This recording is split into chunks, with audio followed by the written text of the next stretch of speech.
Cloud, these killing my people. Family is a shaba, never shaka up. No one on TikTok. Pussy me my ship, but I choose a hijahino. Business illegal, can't do it. So, yeah, cloud, these killing my people. Family is a shaba, never shaka up. No one on TikTok. Pussy me my ship, but I choose a hijahino. Business illegal, can't do it. So.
Good morning once again, dear viewers, ladies and gentlemen. Day 7 of the 8th edition of Kwibuka Women's T20 competition. My name's Clinton Rwagumya, alongside the legend Martin Suji. Botswana has won the toss and will bat first. The batters on your screen walking in as part of the 11 today for Botswana. There is Olebogeng Batisani alongside Florence Samanyika. As well, the captain Laura Mofakedi, Shamila Mosweu, Tuwelo Shadrack, Gwabilwe Matome, Oratile Geresi, Tandiwe Legabile, who is back.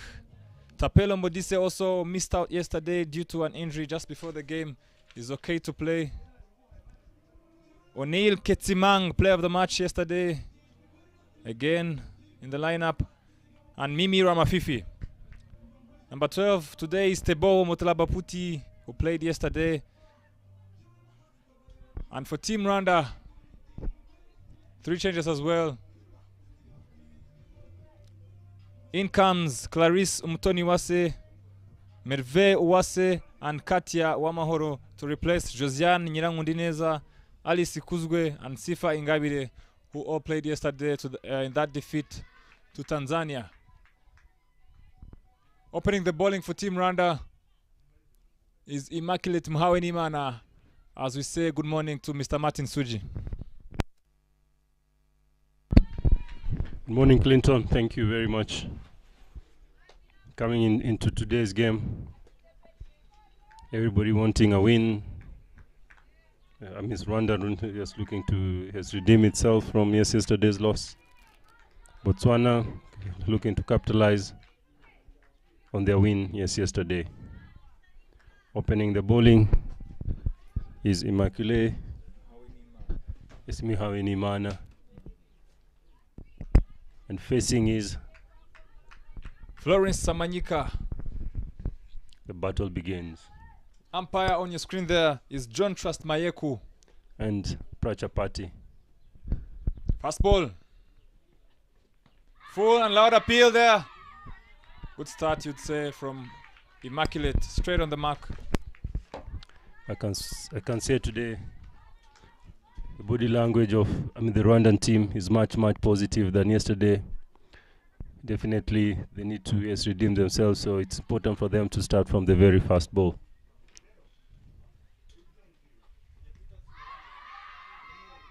Same line, same result.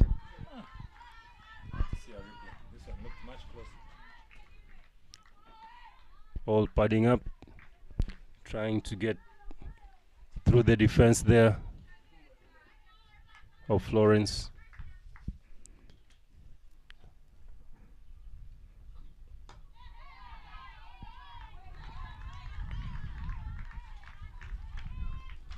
Much better lines. Same ball, same result, dot ball.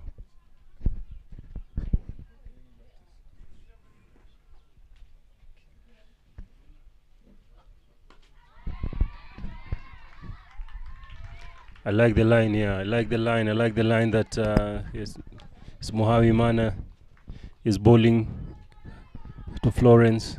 It's nothing to cut, nothing to drive. And that's the line on this wicket. Stump to stump.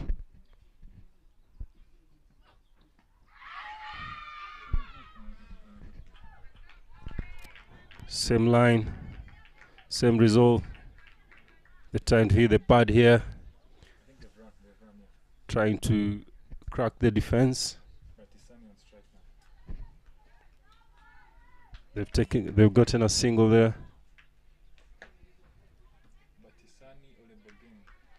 Batisani to face Mhawenimana. Thank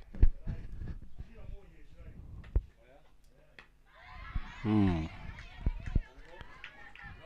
I say on this wicket, seam up, you hit the deck.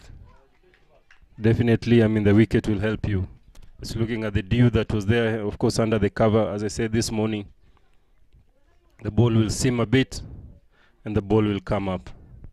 As the day goes, definitely it will get lower and lower, which will make it slightly easier for the batters and difficult, for the bowlers. Interesting as well, the pitch is being used for the 3rd day in a row, so you get a feeling spinners will be very key as we move along the day. Opening the bowling for Rwanda at the other end is Belize, the pace superstar in Rwanda here. Martin, just to recap on yesterday here at Gahanga, I know you were at IPRC. We had a very entertaining game in the afternoon. Botswana getting their first win against Germany. What a game that was. As we see here, Belize running in. False start. Yes, there, Clinton. It was where we were. Definitely, of course, we were following the game. And that's just tells you, I mean, the competition standards in this league or in this tournament. Yes, every team, every game is up there for the taking.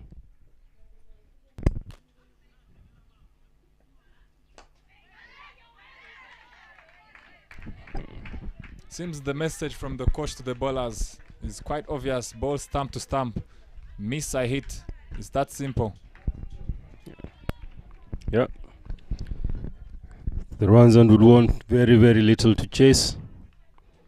The Botswanas will want the scoreboard to keep rolling. Let's see who wins the battle here.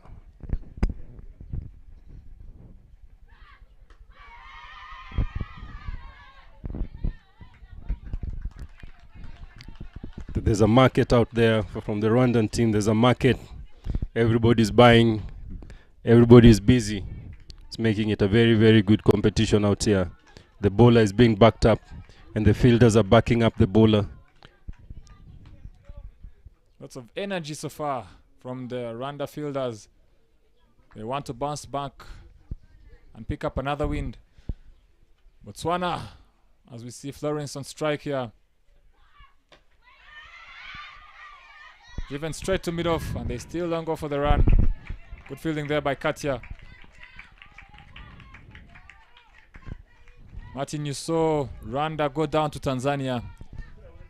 Would you say maybe Tanzania was just a stronger team, or there were some mistakes they would be looking to correct today here as Team Rwanda? I think the Tanzania came, they played very, very simple cricket, but very, very hard cricket.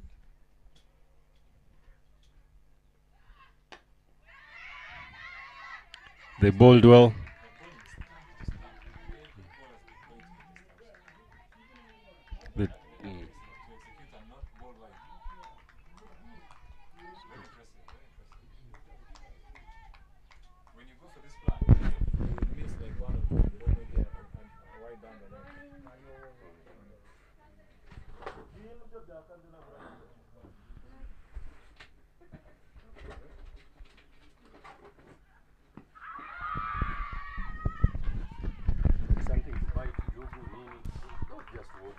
The Rwandan bowlers with a very clear plan. Stump to stump. And umpire Vicky Prajapati on your screen there says that is going down the leg. Of course, there's a bit of swing. But that would have missed leg stump. Last ball of the over.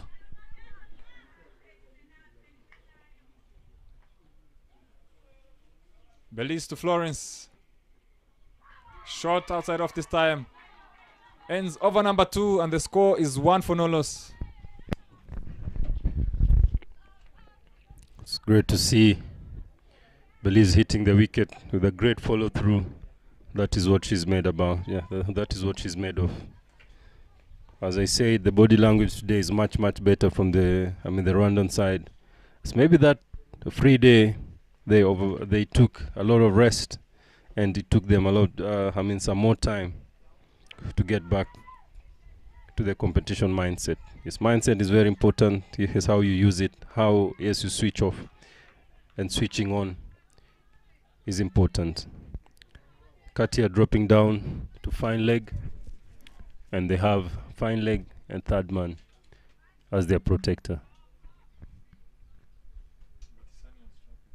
But Batisani on strike again, and this time Muhimana goes downtown. She goes down leg to give Botswana their second run. Going for that one, coach, and you bowl that way. Do you change, or you still go for it despite the risk of bowling like that? Or now you say, okay, let me get back to outside off. the ideal of bowling stump to stump is hitting top of off somebody will play this way, so that even if you go bad, you come here. Even if you go bad, that's the idea of bowling. When you hear stump to stump, it is top of off. Then there's one that comes in the middle, then top of off, middle. So you operate between there. I mean, so that if you miss the line, you're still attacking the stump. If you miss the line slightly on the off, and that's where now, I mean, the fielders come in for you. So with the fine leg, since you might stray a bit to middle and leg, should the fine leg be finer or still? No, still square? Still square. Loud appeal there again from Rwanda, and again umpire John says that is missing leg. Very good bowling so far from Team Rwanda. I think the umpire said there that I mean, she played it. I can smell something here. The pads have been hit 5 times in about 15 balls. What a ball! What a ball! So now when you miss it, that's what comes in. She's still alive. 3 days to figure that one. Diane came in, what did I do again? I told her ball. But then she said that I need to get to bat. So you mean it's going to get worse? Better. Tougher to bowl on now. No, it's easier to bowl now. Yeah, it will get tougher to bowl on later on. In the afternoon, it will be now a batter's paradise, because it will be hard now and it will be easier to. So the bowler must work extra hard. Crazy enough, Botswana won the toss and decided to bat. Yeah, so and now you see. But when I told her to bowl, she didn't believe. It's difficult. There's deep. Chance! Oh, and Giselle misses. Oh, there's an extra run. There was no backing up there. It is important that Katia was slightly asleep there to cover, to back up. It is important the slips and the keeper also to move to try and back up. There was a chance there of a run out. That's a missed chance there. Last ball of the over. Wonderful lines again there from Immaculate Mhawinimana. Ends over number 3. The score is 5 for no loss.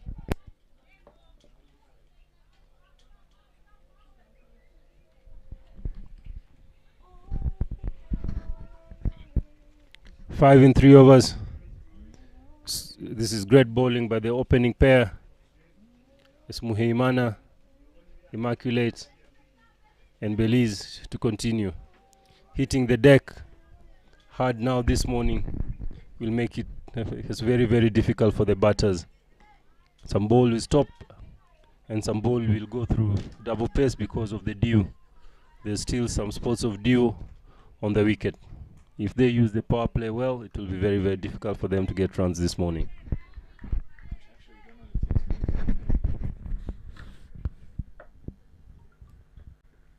Short and cut away straight to point. Oh, and the fielder misfields. Oh, you don't want to give the easy singles. The bowlers have done well to create pressure, and the fielders really should have done better. Florence Samanyika gets off strike to bring Batisani now to face. It's Germany, Uganda.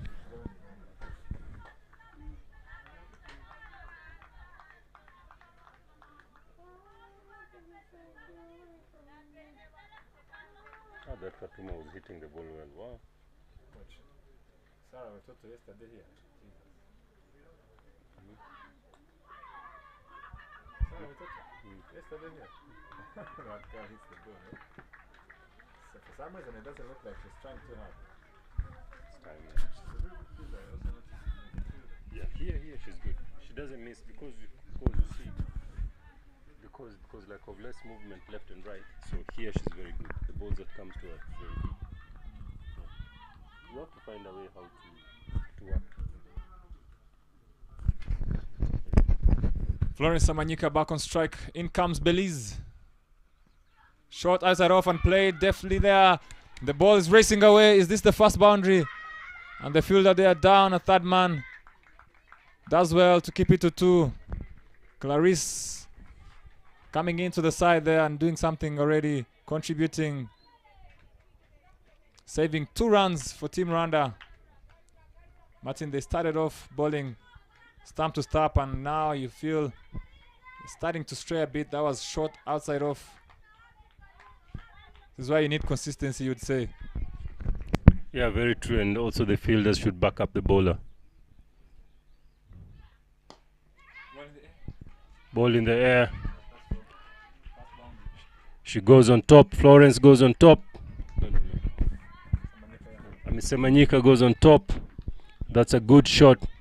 That's a very, very good shot. She pitched it up and she went over the fielder. Over the middle fielder for a boundary, and that's the first boundary. She has to adjust the line there, nothing to drive. I don't think the length was really bad. Bowling full is not the worst thing. That was a risky shot, and credit to Florence Samanyika, who's on strike again. Good comeback there from Belize, who drops it on the 3/4 line and straight to the keeper. Flow as well. It's important today that the Rwandans should back each other up. Team spirit is very important. Backing each other is even better if they have to win this game today.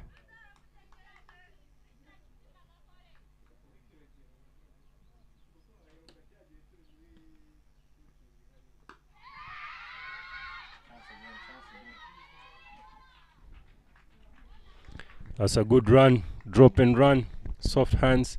Something that has really, really improved this tournament is the running in between. Very, very good communication. It shows that, the fitness is up there. Every team has worked on the basics of the game. The calling is loud. Yes, no is very, very loud. And the rate of run out has decreased compared, to last year. You can see the commitment on the run. You can see the commitment of the strike rotation. अब सुनो, हम आपको जाने देंगे। इतना सिखा दीजिए कि हम फौरन कैसे जाएंगे। फैंटेसी स्पोर्ट्स का असली अखाड़ा। इस गेम में वित्तीय जोखिम के तत्व हैं और इसकी लत लग सकती है। कृपया जिम्मेदारी से और अपने जोखिम पर खेलें।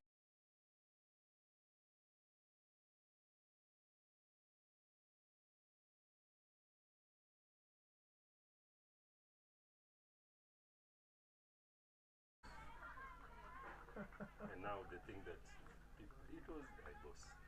Do you remember that interview I did when they won their second game? I think they had the second game, and the captain was saying, "We already have this trophy."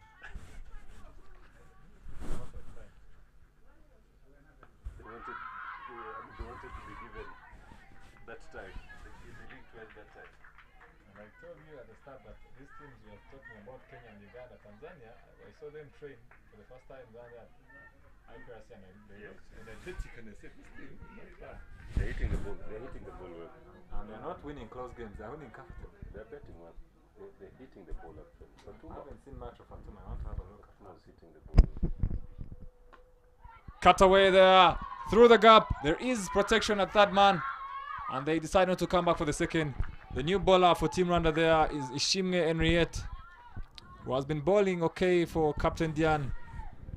Botswana, on the other hand, having picked up a win yesterday, their first win in what we would say was the most entertaining game so far, maybe compared to Rwanda versus Kenya as well. Ishimwe comes in. Full and driven in the air, and the ball is racing away. Is this the second boundary for Team Botswana? And Giselle does well to keep it to 2. Yes, Botswana coming from that win against Germany are very motivated. They fought hard, defended only 94, and will be looking now to post something over 94 and feel they'll try and bowl the team out with regards to the weak pitch, which will favor their spinners. Hey, kabisa. Coach, do you want coffee? Yeah. With the samosa. Full again, driven in the air. Big shot there from Batisani. Ole Bogeng, and that is the second boundary for Team Botswana. Well, looks like now, with still one more over and a few deliveries in the power play, the openers, having been there and not lost a wicket, have decided this is time to take advantage now. As we have a look at that boundary. Full from Ishimwe. And powerfully there, lofted straight over middle. And the ball races away to the boundary. And Botswana move on to 22.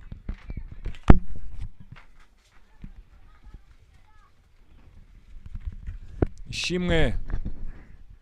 Full again and driven again powerfully. Straight to mid-on. Chance. Oh. And she misses. Direct hits are always interesting. And Florence Samanyika there survives. Last ball of the fifth over.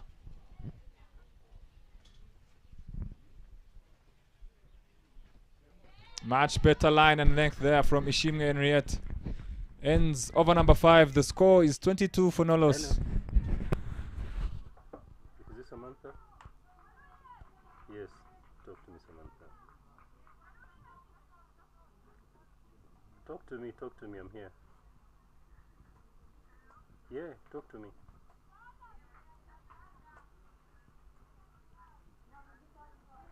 Yeah, I thought I saw the doctor's report, right? Yeah, so it's okay. Yeah, the new coach can play. And then I wanted to have a meeting with you and maybe the head coach, the manager and the head coach at some point. If not today, at some point. If you see me there in the dinner, just come somewhere. Last over the power play. New bowler is Giselle Ishimwe. Starts off full and is driven. And she does the fielding there nicely. With 5 more deliveries left in this power play. And Florence Samanyika on strike. Botswana will want another boundary or 2. Loud appeal there. Interesting there. The umpire says not out. A little bit too full, you'd say. Maybe she played the ball. Good competition in this tournament, Clinton. Every win.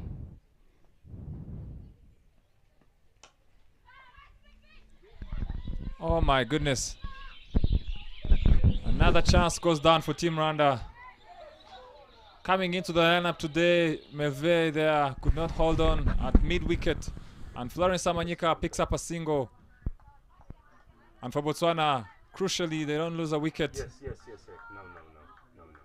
And now, Batisani, the aggressor of the 2 on strike. False start there from Giselle Ishimwe.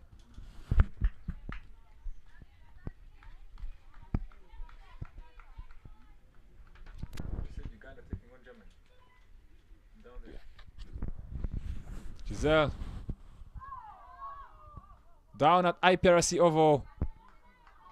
Uganda is taking on Team Germany, who are still yet to get a win in this year's competition. Since you got that, Uganda yesterday can you just revert to that mail and tell them beat Brazil. Giselle yeah, full in the air. they called And the fielder race to the ball and make sure Botswana batters don't pick up the single. Florence Samanyika having survived that drop chance, you feel Batisani has decided to play safe and not lose a wicket in this power play. Full again. Yep, it looks like Batisani is trying to get through this power play without damage.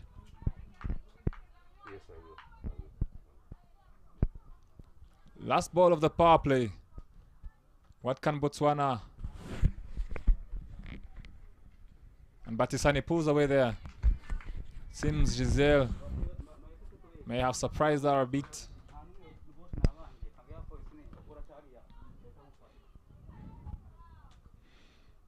There is third man at the rope. The only fielder outside the circle, so can Batisani capitalize? Full again. Another dot. Landry is sending you a mail, right?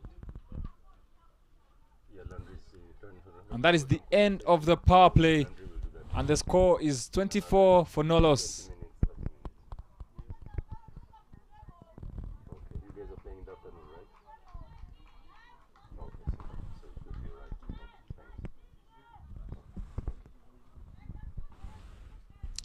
I'm interested to know, end of the power play, 24 for no loss. Who would you say really took that power play? Interesting. Definitely, without them losing a wicket, I would give it to the Botswanas, because they haven't lost a wicket, so they can. I mean, they can catch up in the next 4 overs. If they can get to 50 in the next 4, I think that is an added advantage to them.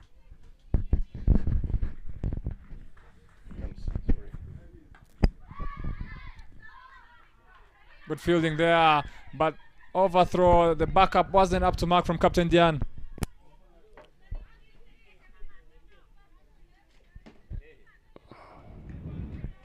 Rwandans losing the grip here after starting very well.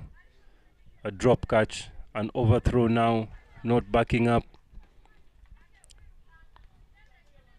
They need to stay calm. They need to stay calm. If the wickets are not coming, you just need to be patient. Don't force it up.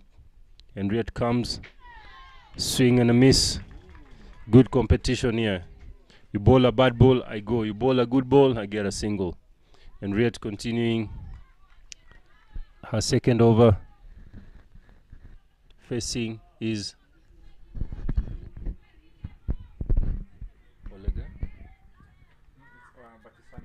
Batisani on strike.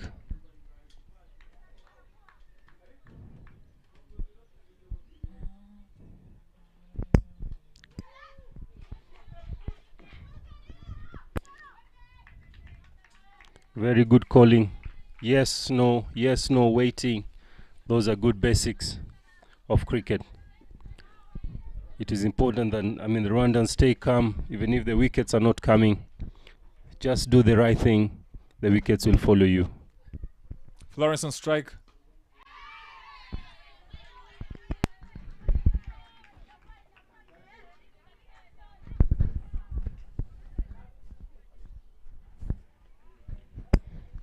Yesterday's game, it was nice to see the men national side.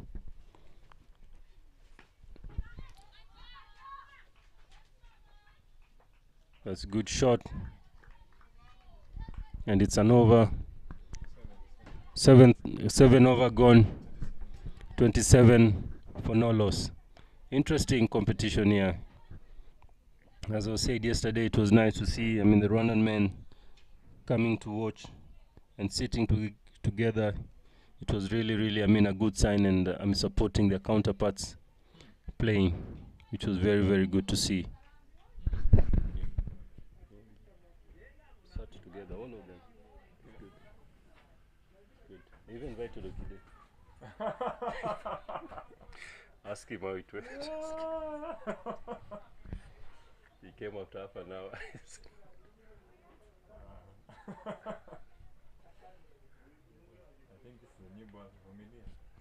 New bowler, Shane Warne, Vumilia, Margaret coming into bowl, right arm round to Florence. They need a wicket here.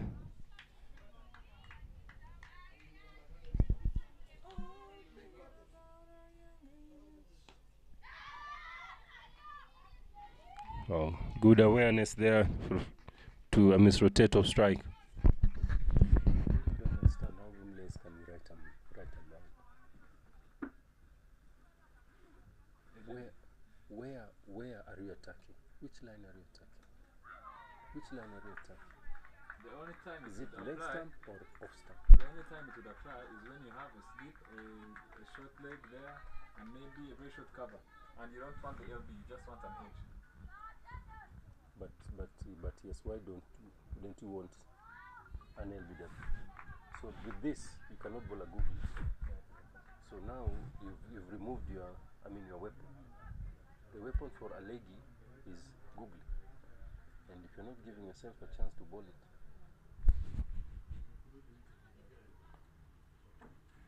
And here even sweeping. Even if somebody sweeps you, it's very difficult for you to get LBW. Olebogeng Batisani on strike now, facing the spinner Vumilia. Flighted there, ball in the air, pushing hard for two. Will they come back? And Belize there at deep extra cover, keeps it to only one.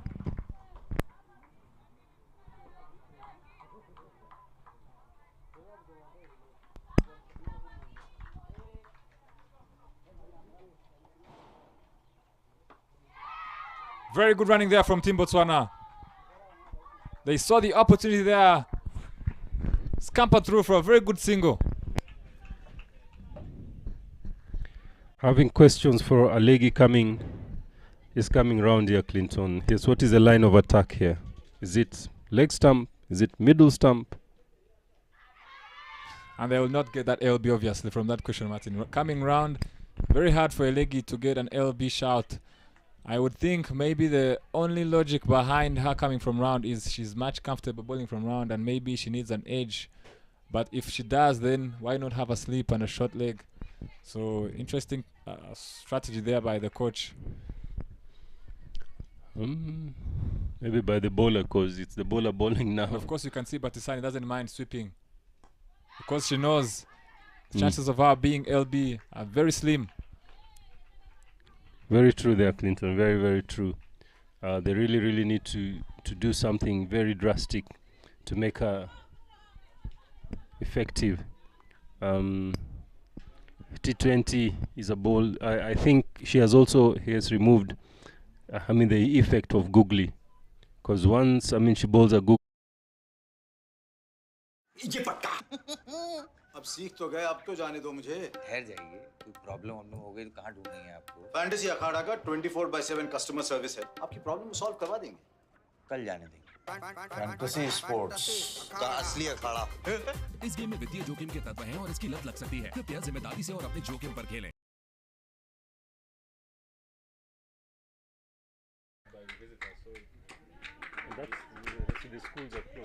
Giselle changing ends.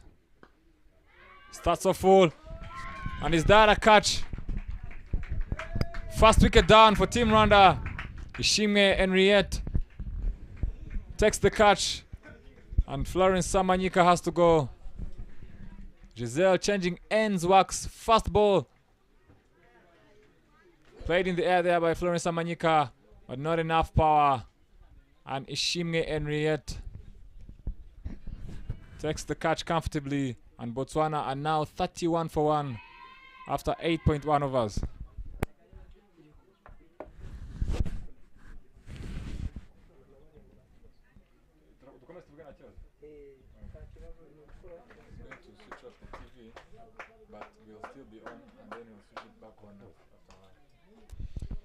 New batter in for Botswana is Shamila, the classy, stylish left-hander who yesterday bowled. Martin, I judge the best ball of the tournament so far. For anyone out there who would like to have a look, you can go to YouTube and type in Botswana versus Germany. Just go right around the end of the second innings. You'll see that ball I'm talking about. Bowling to a lefty, bowling off spin. The ball pitched way outside leg and bowled her around her legs. But she'll be facing Ishimwe Giselle, who's changed ends and picked up a wicket straight away.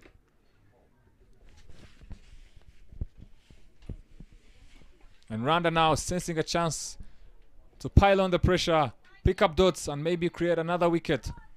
Shamila, on the other hand, is a free-flowing player. Full starts off well there, Shamila. Straight in the middle of the bat. Very stylish looking player is Shamila Mosweu.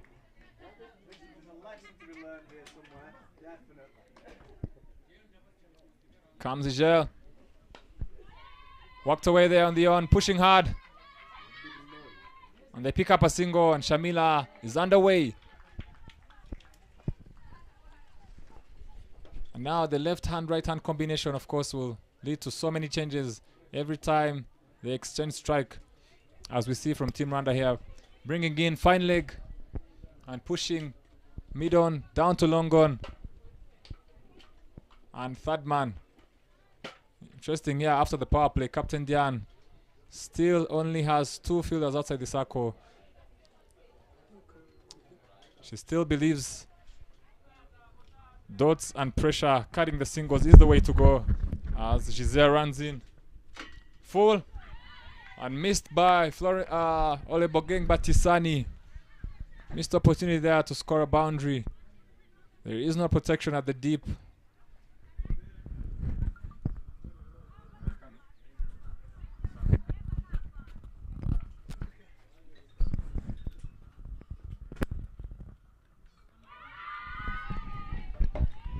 What a ball there that went under the bat. Giselle taking opportunity of a good line to try and get on the second wicket.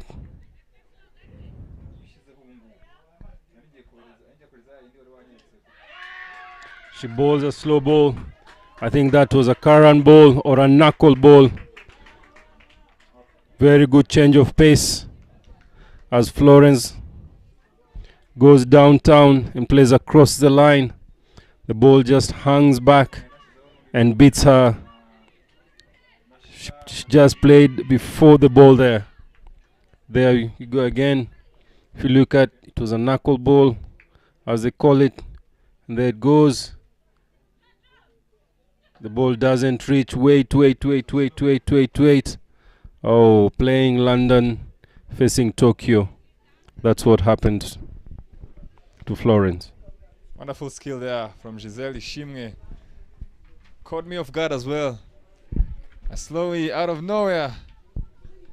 As we see Tuwelo Shadrack coming in at number 4 to join Shamila, and they will need to try and revive the innings.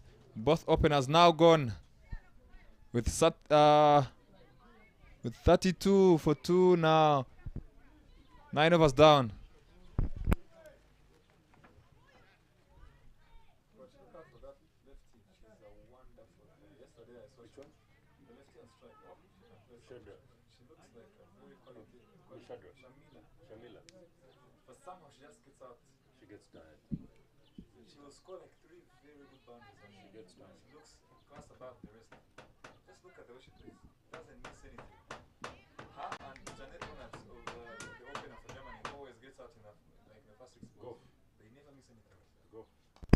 Look at it.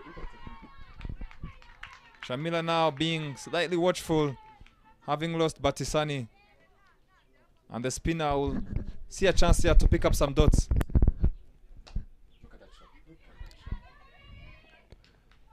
There are 2 new batters in the crease. Something that now that the Rwandan team has got to capitalize and bowl a few dot balls here to try and keep them under pressure. So it's important that they, any chance that comes from here, they swallow. Tuwelo Shadrack now taking guard to face a fast delivery From Margaret Vumilia.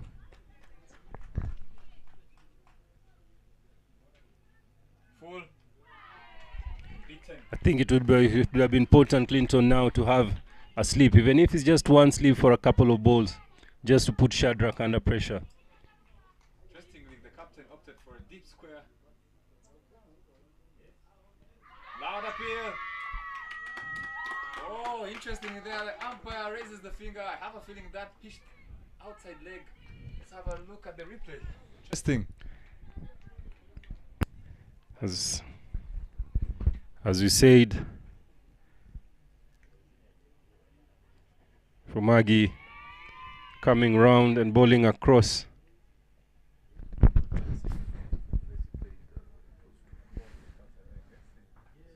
Let's have a look at the replay. I'm interested to see where the ball pitched. Oh, that is very close. Very, very close to being outside leg.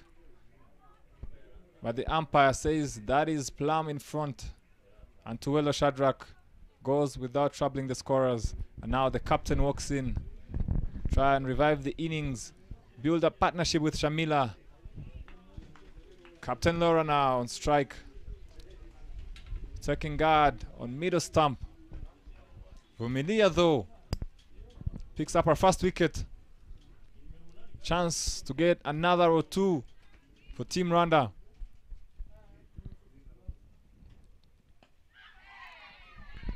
Where is the sleep? Where is the sleep, Captain? Where is the sleep?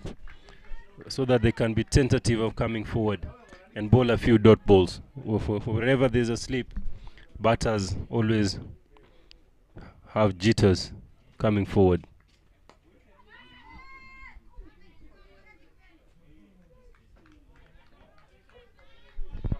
Decided that deep extra cover, deep square leg, and long on are the way to go for new batters. And we feel here in the combox that maybe attacking is not the worst option, since these are two new batters who won't be looking to try and hit the ball. As we see the end of over number 10, the score is 34 for 3.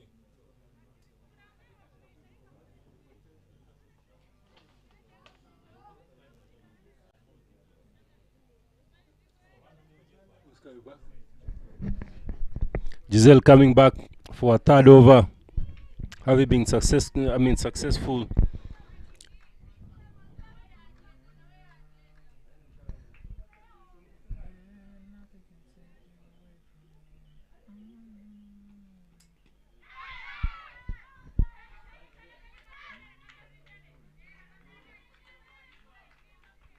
Lot of responsibility now on the shoulders of the captain and Shamila to try and post something defendable. They have a good bowling attack. There are two senior players in there. The players have been worked on by my comrade in crime, yes, Joseph Angara, who has also worked with this team tirelessly. I'm sure, yes, Joe, of course, is watching. I hope he doesn't lose more hair. Giselle coming in. Shot and played straight to point. Fielder's very quick there. Belize. They still have Martin Tapelo Modise, who's back in the team. And may I remind you, she has the best score so far in this tournament, having scored 61 in the first game against Kenya. So you feel they still have that chance and trump card there. Giselle shot again and played on the back foot. Captain Laura sends back Shamila. Not interested in that single. Rwanda don't mind. Another dot.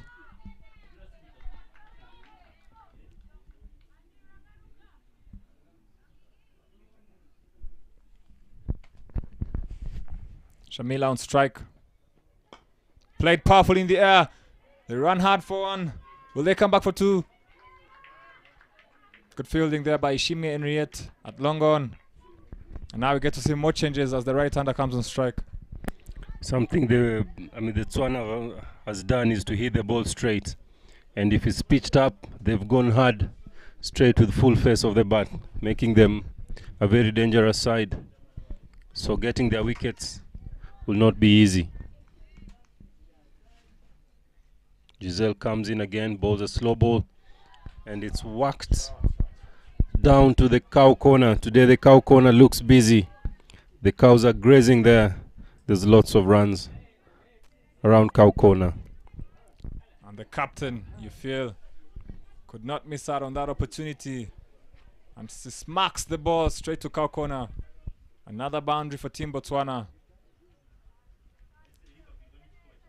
This left-hand, right-hand combination sometimes is a nightmare for a captain.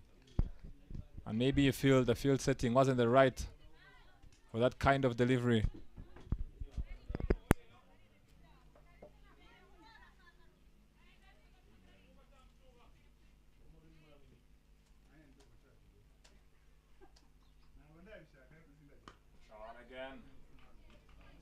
And again it's Captain Laura. This time, blast the ball straight to the screen, the side screen Amase, and another boundary. 2 in a row for Captain Laura. Ends over number 11. The score is 44 for 3. Laura hitting 2 boundaries out of 2. And as we also prepare for the local elite league, Laura is one of the players that will remain behind to play. The local elite league. It's looking at her being a trump card. For the team that she's going to play for. It's a very powerful player. Something that we're also looking forward to see is after this Kwibuka. It's Margaret to continue to bowl her third over. 11 overs gone, the score is 44. 4 runs and over. Projected score is 80, something that the Rwandans need to bring down.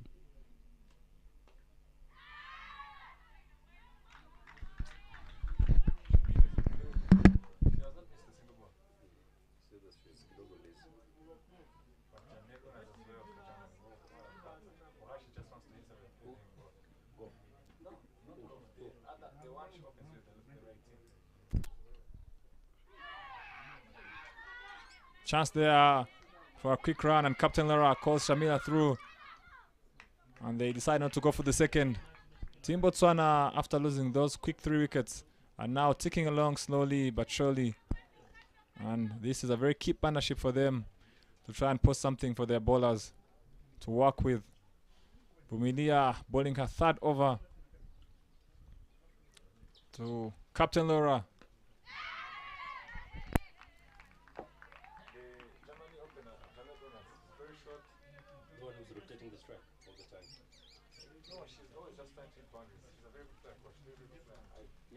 No, there's one who just... And the way she gets out, some of the best catches, she hits it hard. Flighted delivery there from Vumilia, and Captain Laura plays it defensively and respectfully. Another dot for Team Rwanda.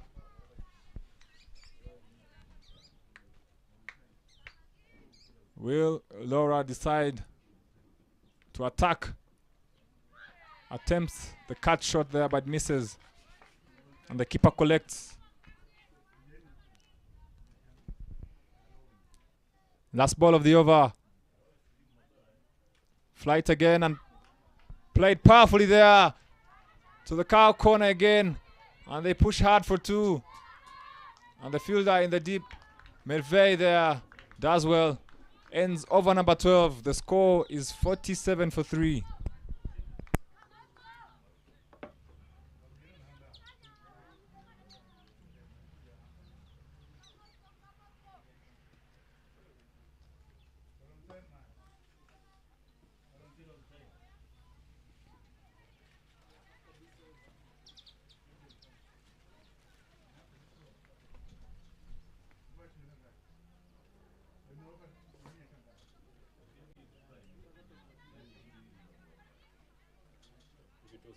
See her bowling round.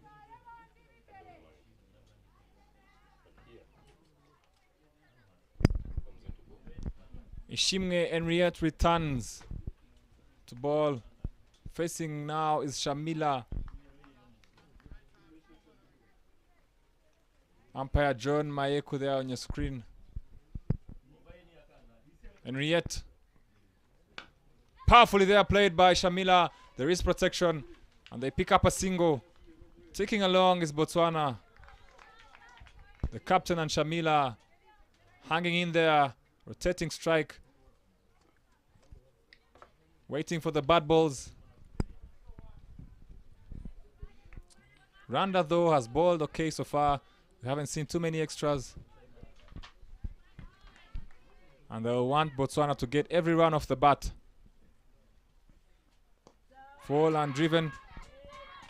But the fielder does very well and attempts the run out and hits the stump directly. But Laura, of course, is in our crease.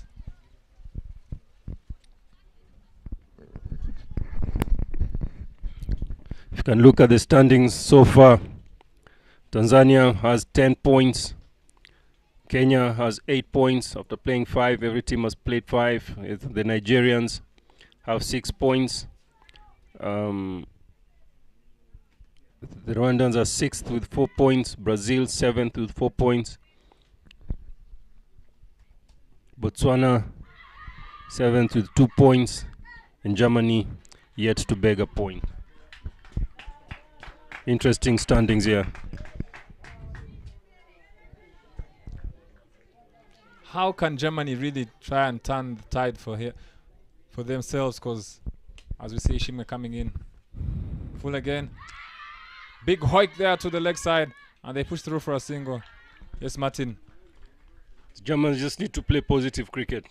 I know it's difficult from where they're coming from, but yet, yes, if you play well, yesterday they felt a little bit disappointed, and even their game against Botswana, they felt a little bit disappointed because it was a game for them to win yesterday, but they just fell. Experience there. We need experience as well to take you through. Yep. Chasing 94. Big shot there by Shamila. What a shot. That ball is racing away. Will they come back for two? And good field placement by the captain. That would have been a boundary. It was struck powerfully by Shamila. Yes, Martin, yesterday they were chasing 94, and the openers, Christina Goff and Janet Ronalds, were going at 10 and over, almost 4 overs of the power play, but somehow the first wicket fell and they just kept going. Big shot there by Captain Laura, ball in the air, chance. Oh, and the fielder spills it. Oh, Giselle, she's the best fielder in the team. These chances. Yes, yesterday during dinner when I was talking to Laura, she said at some point she didn't know where her heart was. Her heart had disappeared from her body to the bottom of her feet. Then I asked her why. She said, Coach, this pressure is bad. But I told her it's a learning process. Enjoy the game. And it was a laughter at the end. Good. Coach, please, you should go on YouTube and look at the highlights of the last ball, the last wicket. Captain Laura was keeping wickets, and Oneile, the bowler, hit the pads of the batter, and they both knelt down. It wasn't even an appeal. They cried, begged, and of course it was out, and the umpire raised the finger, and they rolled over. Jubilation. So you understand why she says the pressure. Vumilia comes in. Big shot there, ball in the air. And they go through and pick up a single. Now we get to see Shamila. Yes, interesting there, Clinton.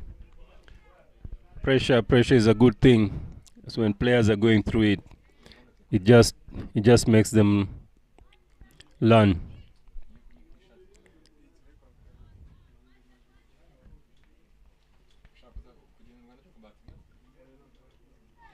Well, I can see that the Botswanas are playing the cow corner very well. A shot that Joe would play any day, anytime. What a player. Big shot there we again go by again. Shamila. I say the cow corner shot. I think the Botswanas are working very hard and hitting the ball very well to the cow corner, sweeping it, and that was Joe's favorite shot. He never missed even a single ball. Well, Martin, we've seen so many of those swipes to cow corner. Do you put an extra fielder there, or you just say the deep mid wicket and long on are enough? I think if you can slow down the ball so that they miss the line, so that when they sweep, they can spoon it up to mid wicket.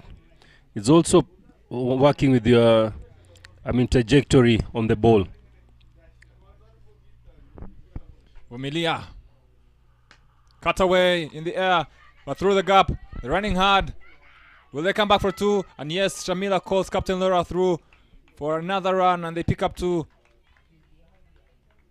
Ends over number 14. The score is 55 for 3. Wow. This is where the athletes come out. Shuttles. It's running around the field. This is what is important now. How long can they go? How long can they run? Shamila and Laura, they got to run. They got to run those singles. They got to run those doubles. And Laura has been a very, very good contributor on this Botswana side. She's a very humble, she speaks very humbly, but when she plays with a lion heart. She rattles whenever possible. The lady from Kalahari Desert. Big shot again from Shamila, but straight to mid-wicket. It seems Botswana has seen enough of the bowling. The two batters have been together for a while now and have made up their mind. This is the time to try and play shots. Let's have a look. Watchfully played there by Shamila. She's not happy with that effort, but that was a good ball. Giselle now for Rwanda, bowling stump to stump, slightly back of a length.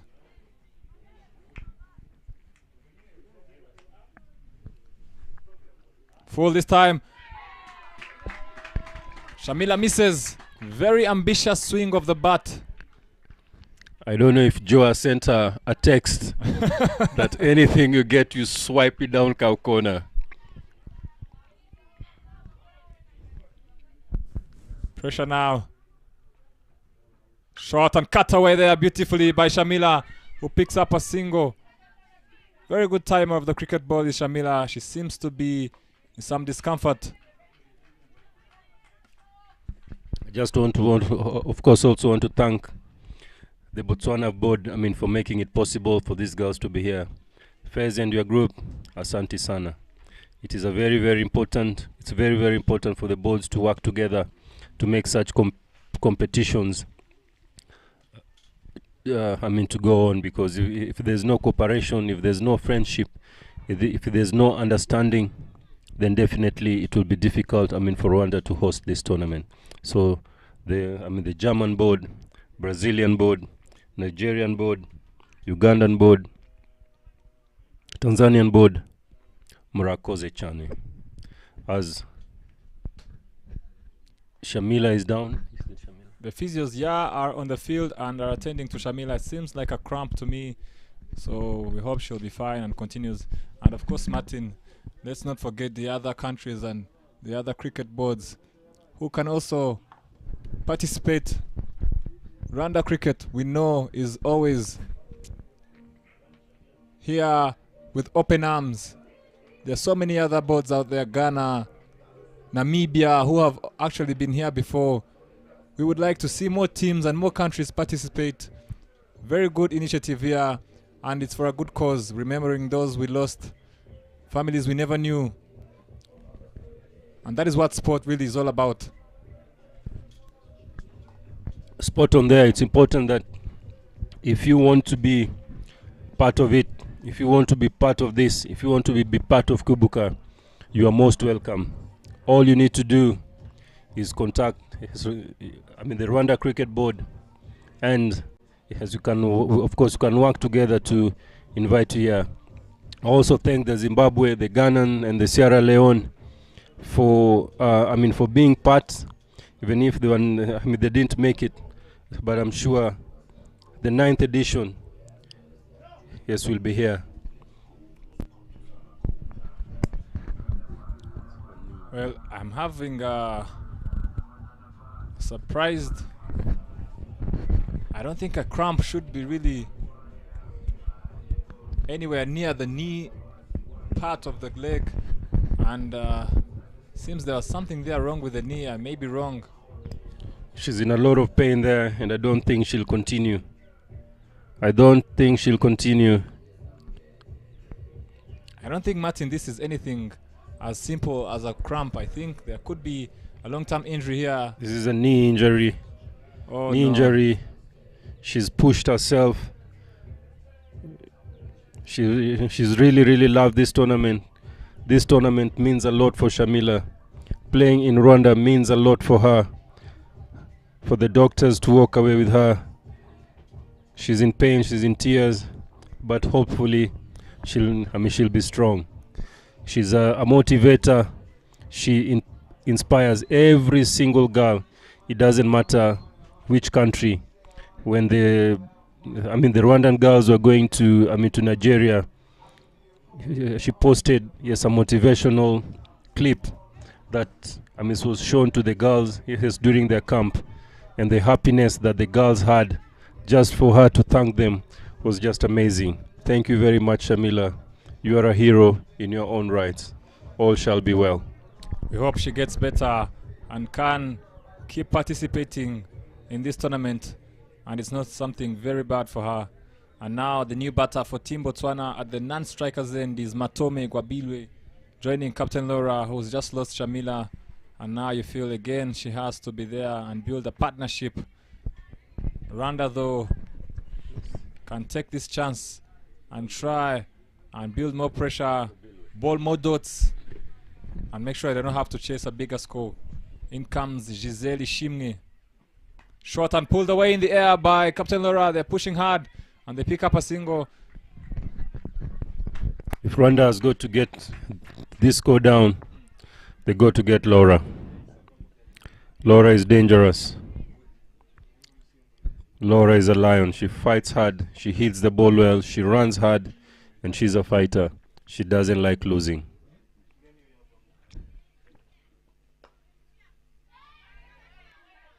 Well, Matome seems to be not there to hang around. Straight away, that ball is driven powerfully, but there was protection there at mid-on.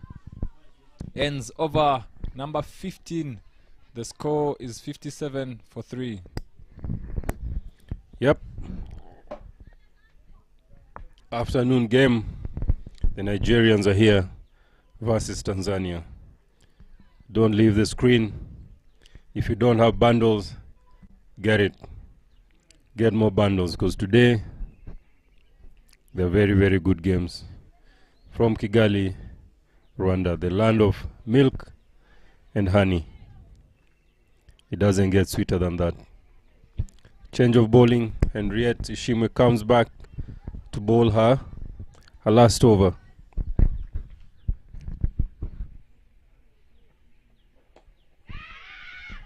Chance there. Good running from Matome there to make it in the end. Martin, I'm sorry, but you have to mention the land of 1,000 hills as well. We are so proud of these hills. Green all year long. And anyone who visits will bear testament to the hospitality and the culture of the Rwandan people.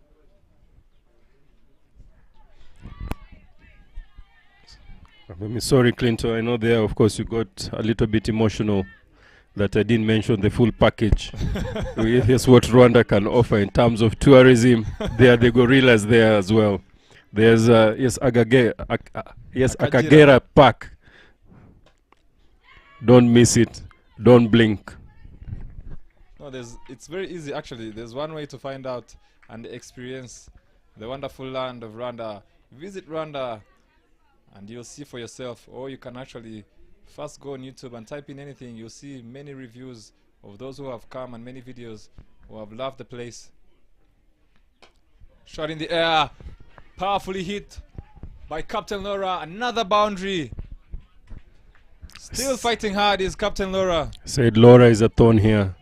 Laura is a thorn. She knows her game. She knows her areas. I mean, she's never loud, but she's loud with the bat and her skills. It was ball full and hit. What you don't see there on the screen is the bottom hand. Oh, and she's gone next ball. Good comeback by Ishim Henriette. Attempts to play the same shot.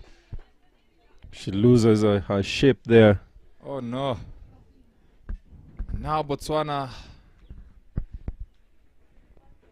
This is the time that Tapelo Modise, the best innings so far in the tournament, this is her time. She comes in and she can do some damage if they don't dismiss her quickly here, Team Rwanda.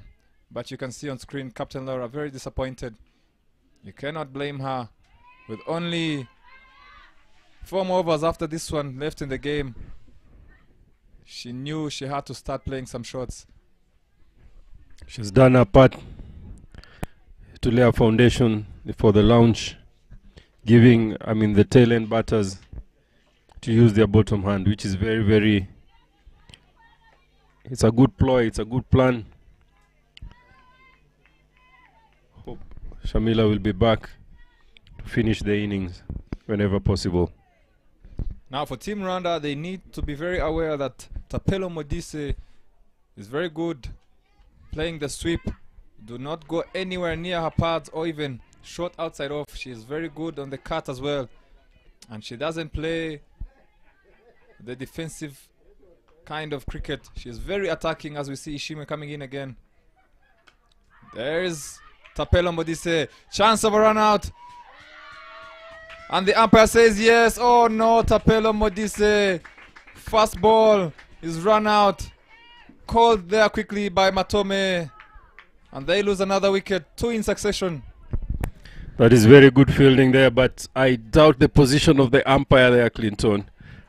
I doubt the umpire's position there, but it was well judged. Let's have a look at the replay, Martin. There we go. I think it was out. Let's see. It was out, yes. Yes, look at the good pick and throw. One bounce. Look at the umpire's position there. Martin, that is out. It is out.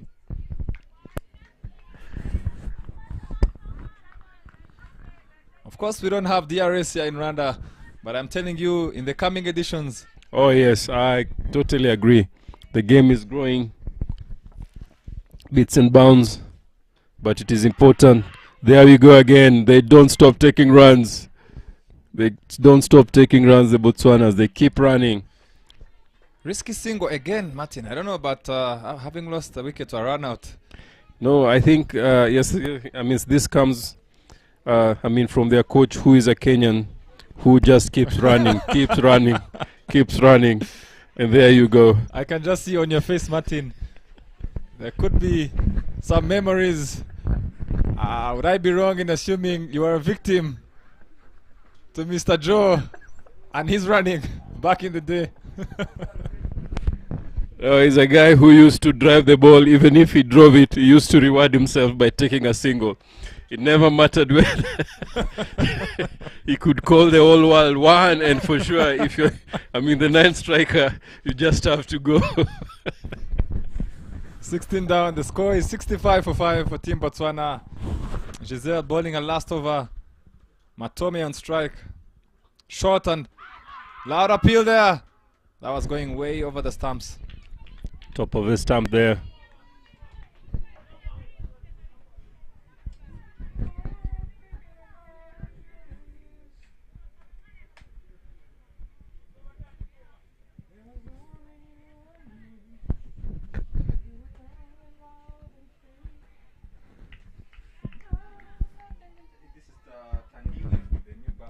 Tandiwe coming in.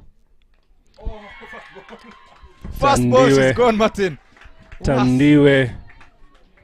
Tandiwe. Well, Tandiwe. is that how you play a fast ball, Martin? Now there's no time, I mean, for dot balls, Clinton. But the short selection, though. It was there to. It was there to go. It was there to go.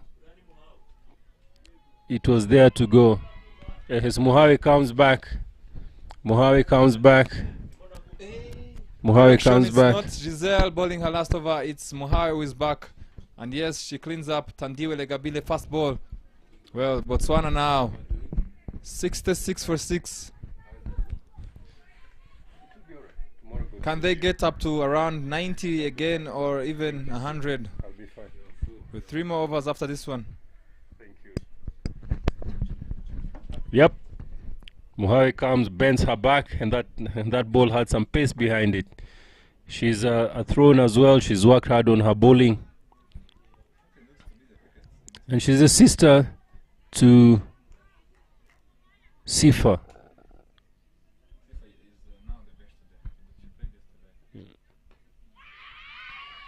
I told you,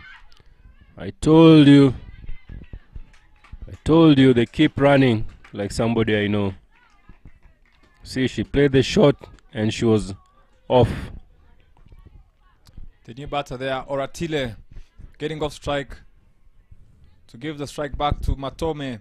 In comes Immaculate Mahawinimana. Edge! Ball is racing away. There is a fielder. Will they come back for two? Never run off a misfield, and they decide not to. It's a fumble from Smelve, who recovers very well, and very, very good backing up there from his Belize as well. Yes, I mean, the Rwanda sees an opportunity here to get out Botswana with as low score as possible.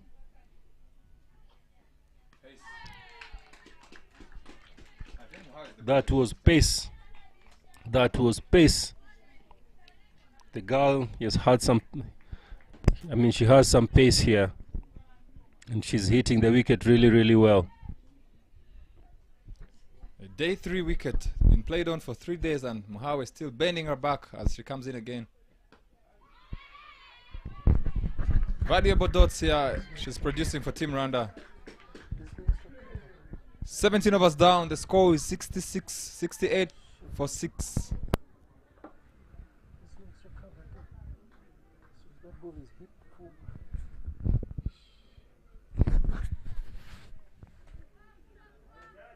Anyway, those are the things I need to work on. Belize, Murukatete comes back. The speedster, under 19. Only 17 years of age. Playing the senior cricket. Bowling to Matome. Wow. Matome's feet there. All the stumps are covered here.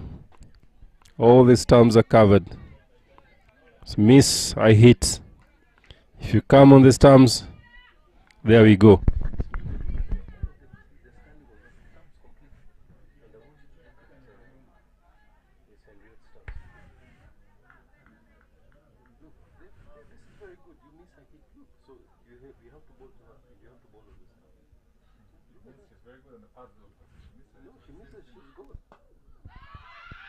Chance! Chance!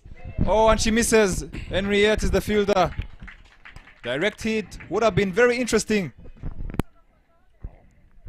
Asking questions on the run there. Asking questions on the run. I know you don't mind the running, Martin, but I don't like the suicidal running from Team Botswana. No, now any ball, Clinton, you can't wait. They have wickets. They don't mind losing them. It's important that they get the runs on the board. It's not about you, it's about the team. Every single run you can add for the team.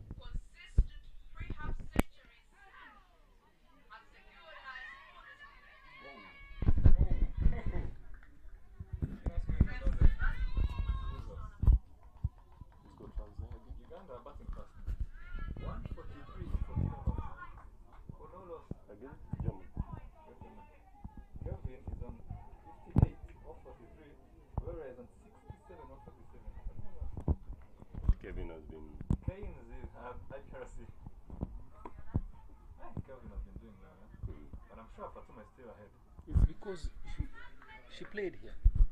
Before this, she came here. Belize running in. Played watchfully there by Matome.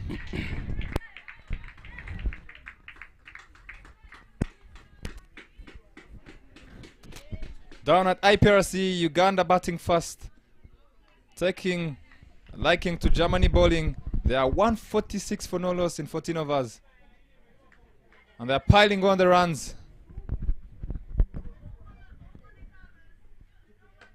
Full toss. Swept away straight to mid-wicket. Chance again. Missed by Margaret Vumilia. And Team Botswana still running hard. Committing to the runs. Even though the ball was straight to the fielder. Wow. Told you. I told you. I know where all this is coming from. Well done, coaches. You've done well. I don't like it, Martin. It's suicidal. Belize running in. But it's bringing in the runs. The runs are coming, Clinton. It doesn't matter. The runs are coming. It's about the team. It's not about you. Belize there bowling wide. This is where death bowling is very key. No extras. Nail your yorkers. Change of pace every now and then. Botswana, slowly but surely now, has moved on to 73. Belize is running in again. Shot and played straight to mid off. Another suicidal run. Chance again. And this time I told you, Martin, they don't miss. Ishim Henriette missed before, but this time, bullseye. And Oratila goes. I would like to know that strategy by Joe. I don't like it, I said. And it's cost them a wicket. Let's have a look at the replay. Talk me through the replay, Martin. There you go. Good shot. Good pick. Aim. One stump to hit. Bullseye. Don't stop running, Botswana. Keep running. And again, Martin, Keep running. saying they keep running. Keep running.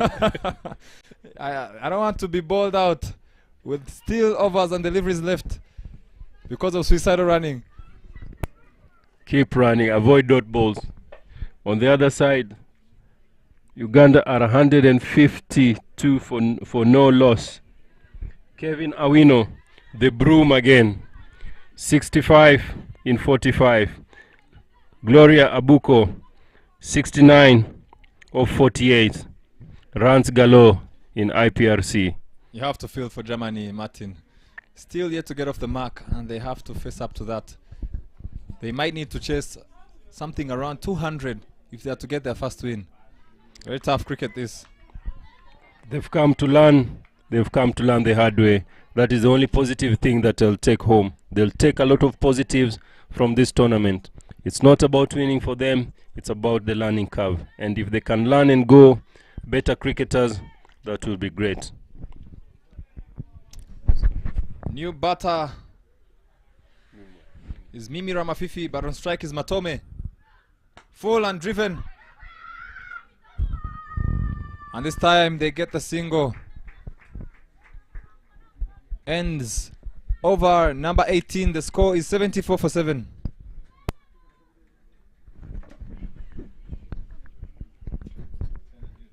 Interesting. And I also just want to thank the viewers out there who are watching these games.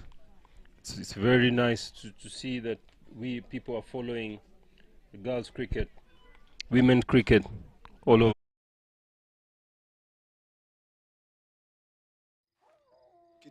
कितने पैसे चाहिए? पैसा नहीं, इज्जत। मोहल्ले के चिरकुट लौंडे हरा रहे हैं फैंटेसी स्पोर्ट्स में। आप एक्सपर्ट हो, सिखाओ। सिखाऊंगा तो जाने दोगे? फैंटेसी स्पोर्ट्स का असली अखाड़ा। इस गेम में वित्तीय जोखिम के तत्व हैं और इसकी लत लग सकती है। कृपया जिम्मेदारी से और अपने जोखिम पर खेलें।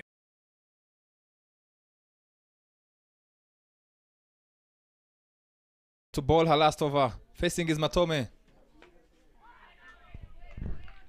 Straight away, Muhawe on the mark. Back of a length. Another dot. Muhawe has come in very, very well this game. The energy was up there from the very, very first over. She hit the wicket hard.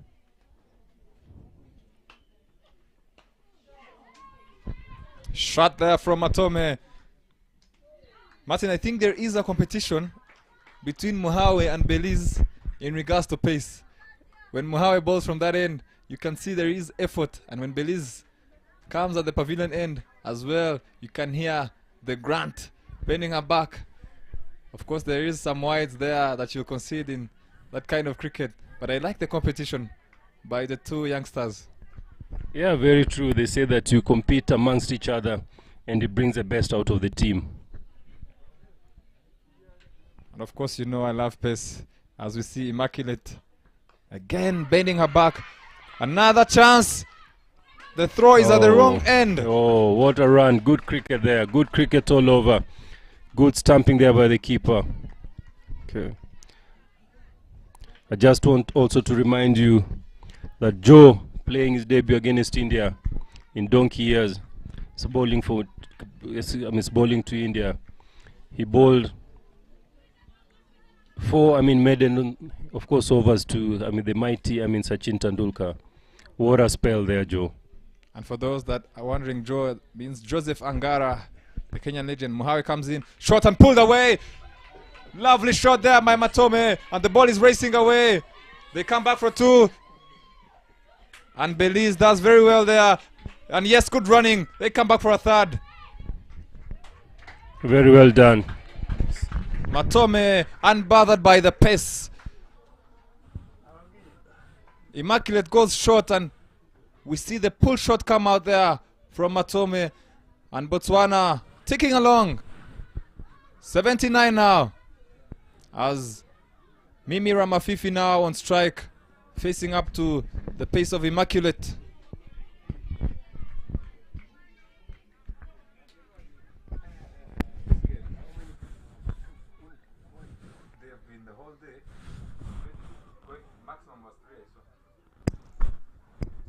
Mimi Ramafifi on strike. Starts off very watchful there. Interesting by Captain Diane. Death overs. And she only has 2 fielders outside the circle, the fine leg and 3rd man. Very interesting.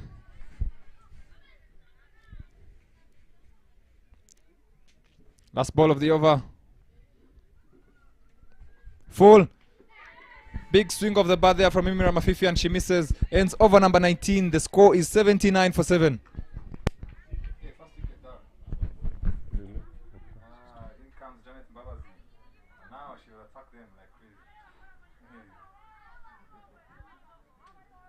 Why do you guys always trust, even if in the boundary, you guys cannot help each other? We collide. That ball, Belize would have just picked it, gives it to Henriette, waits for it, and throws it and save 1 run. Why must it be just you? You guys scramble for the ball. Baptiste, why must it be you? Why can't you just say, wait, you pitch it to give it and it's thrown? Aish. Belize to ball the last over. Driven straight to mid-off. Another chance. Again, Nishimwe. This time she misses. Misses. Bullseye again. I'm just also interested to see the positioning here of the umpire again. Not getting in line. I'm not an umpire, but I think that is a basic. It is a basic move so that the umpire could judge. The umpire is the DRS for the run out there. You're right, Martin. You're very right. Ramafifi on strike. Big shot in the air. The ball is racing away. There is no protection. And they pick up an easy 2. This is what I was mentioning. You have the opportunity to have more fielders outside the circle, but Captain Diane only opting for fine leg, 3rd man, and long on. Still has 1 more. I don't know. Maybe it's the over it. But the over it doesn't stop your fielding positions there, Clinton. I think they're giving away 2 or 4 runs that may prove costly. Ooh, wonderful effort there by the keeper. But is she okay? I hope that wasn't straight to the face. Right. Belize going for the Yorker. Slightly too full. I think she's too close there for Belize's pace. She's a little bit too close there. Another injury. Yep. This fast ball. Uganda, Germany, 170 for the loss of 1 wicket. Mbabazi joins Kevin Awino, the Broom, who has played so fantastically in this tournament. Maybe her attribute to play well is she also was involved in the domestic league of the Rwanda cricket, something that is very important in women placement. When you go somewhere you play, and when you come back you feel more at home than being away, and that is the difference between her and many other batters. She's she's spent a lot of time here in Rwanda playing for the local club Charity, and I also want to thank Charity for giving her that opportunity for her to play. Now, look at what she's doing. She's the highest scorer now. There is good competition, Martin, in regards to top run getters. Fatuma, 1 innings, is at the top. And then we see Calvin. And there are others as well. Christina Goff, the captain of Rwanda here, who will have a chance as well to add on to Atadi. Good competition. And of course the wickets as well. These women are improving every year. And that is good for the growth of cricket in general. As we see the keeper now, okay. The pace bowlers, this happens everywhere around the world. Some people are victims to pace. Pace bowlers trying to bowl as quick as they can.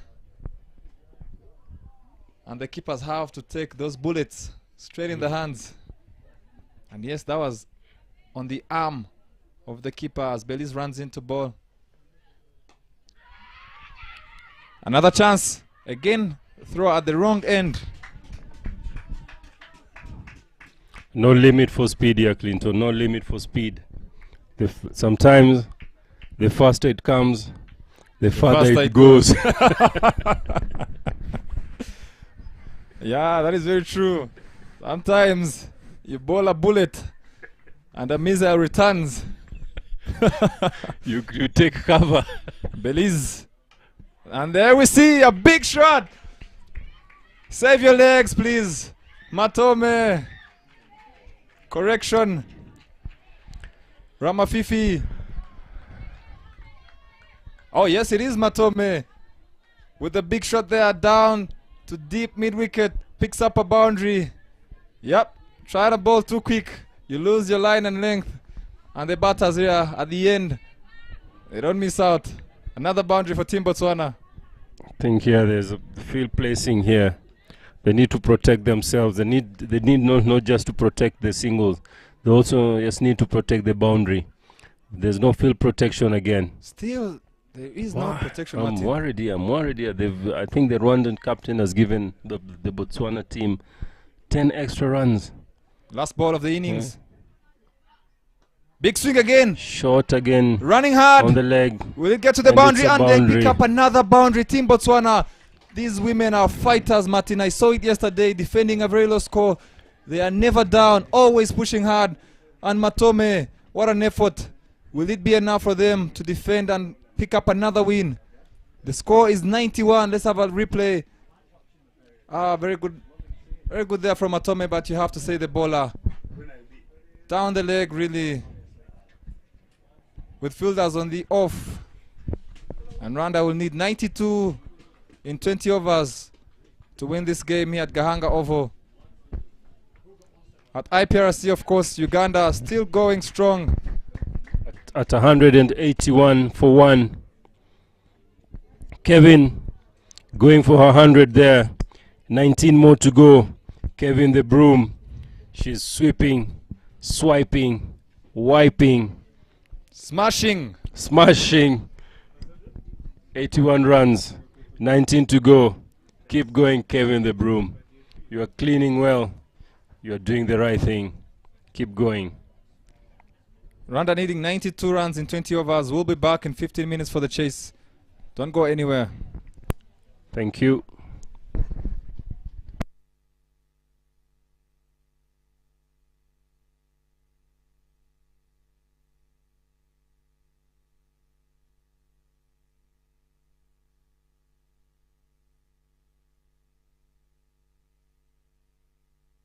महारथी जी, fantasy अखाड़ा में विदेश जाने का भी chance है।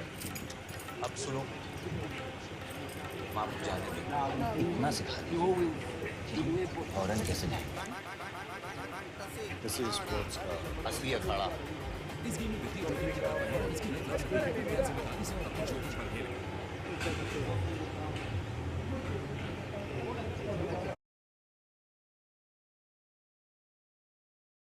ये पक्का। अब सीख तो गए, अब तो जाने दो मुझे। ठहर जाइए, कोई प्रॉब्लम हो गई तो कहाँ ढूंढेंगे आपको? फैंटेसी अखाड़ा का 24/7 कस्टमर सर्विस है, आपकी प्रॉब्लम सॉल्व करवा देंगे। कल जाने देंगे। फैंटेसी स्पोर्ट्स का असली अखाड़ा। इस गेम में वित्तीय जोखिम के तत्व हैं और इसकी लत लग सकती है। कृपया जिम्मेदारी से और अपने जोखिम पर खेलें। कितने पैसे चाहिए? पैसा नहीं, इज्जत। मोहल्ले के चिरकुट लौंडे हरा रहे हैं फैंटेसी स्पोर्ट्स में। आप एक्सपर्ट हो, सिखाओ। सिखाऊंगा तो जाने दोगे? फैंटेसी स्पोर्ट्स का असली अखाड़ा। इस गेम में वित्तीय जोखिम के तत्व हैं और इसकी लत लग सकती है। कृपया जिम्मेदारी से और अपने जोखिम पर खेलें।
Uera alongside Gisette Ishimwe, who for the first time has now been pushed up number 2, and opening the bowling for Botswana on your screen there is Matome, who batted well, gave them a chance and something to work with. Yesterday they defended 94, 2 more runs less today with 92, but you feel they have a chance. Welcome back, Martin Suji.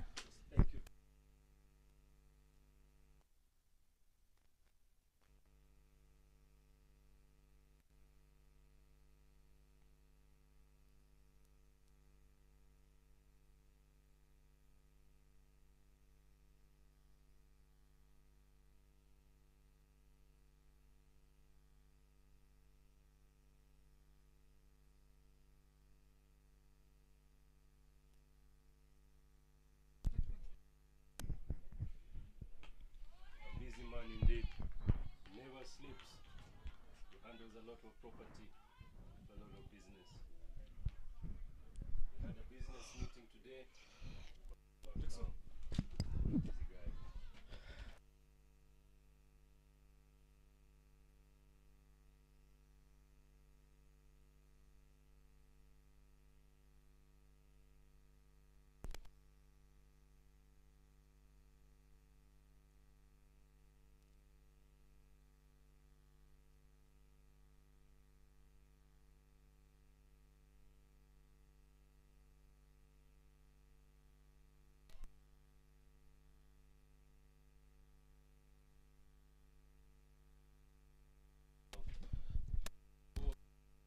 So, tafadhali.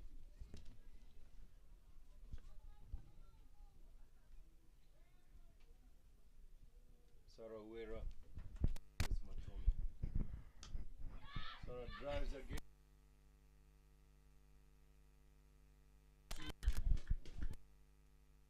Here. The ball is pitched up.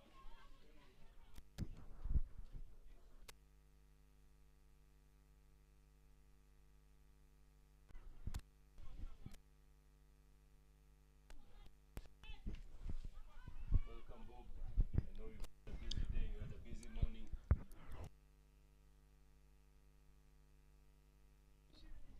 Thank you, Martin.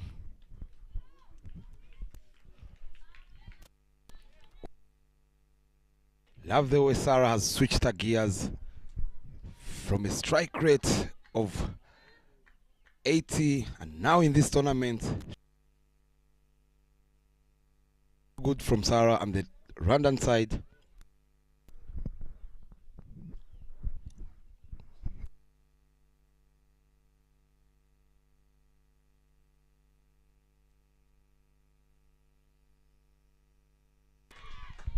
Drives it over again.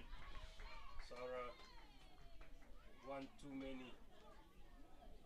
Tries to goes over again. And she's caught at mid-on. What a catch. Lovely take there indeed, Martin. One over.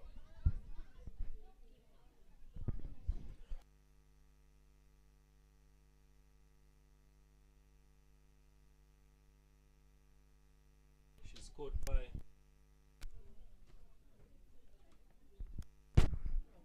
Kandiwe, who celebrates. Almost going for a somersault to enjoy the wicket. On this wicket, I think this is where it's very important.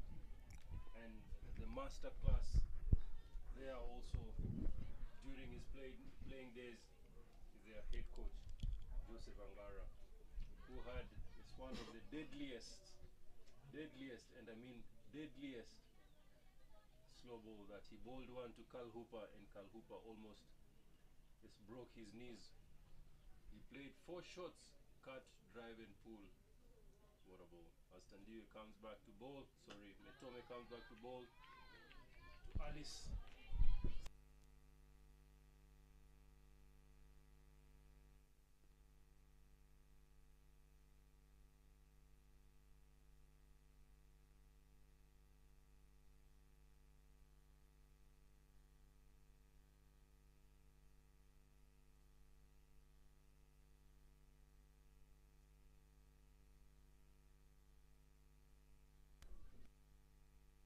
Ball.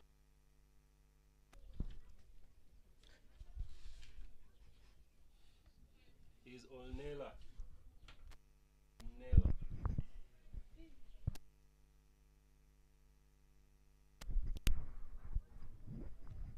And as you remember, I mean the dot ball. The dot balls that their coach used to bowl. Amazing. Amazing.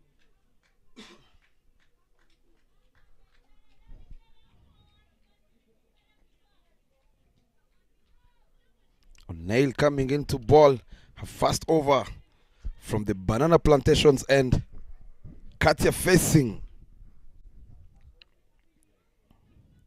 Martin here. This is where Rwanda has to capitalize their power play.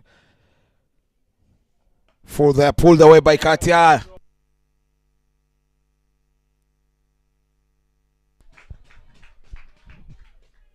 She has peace, but she's not ready to give peace to the Botswanas. Martin Katia on the other side. She's not had a very good tournament so far, and we all know how destructive she can be.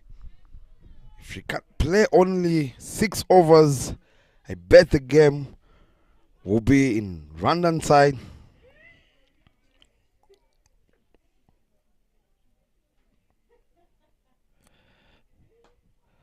Straight down the ground there, puff. I like the running today. It has purpose.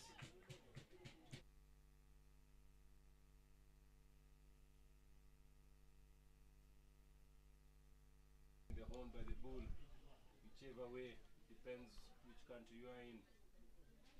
Decided to come in and take the game away from the Botswanas.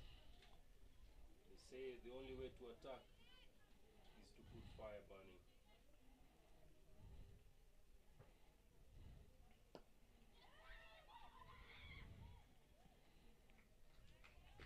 They said in a post yesterday, if you're running with yes Giselle, you must be a Billy Whiz. The girl can run, the girl has heels. Very interesting pair in the middle from the Rwandan side. Cuts away powerfully to extra cover and races away for a boundary. Good start by Katia there, and the Rwandan side trying to finish this early. Do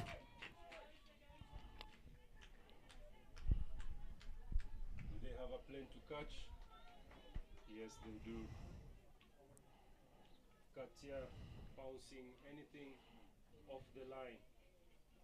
She's not giving peace to the Botswana team.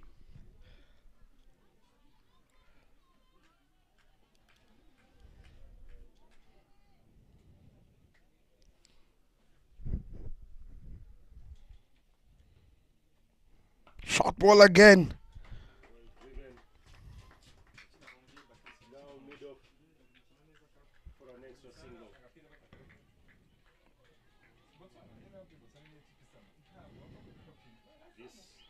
This is looking like a good over, I mean, for the Rwandans.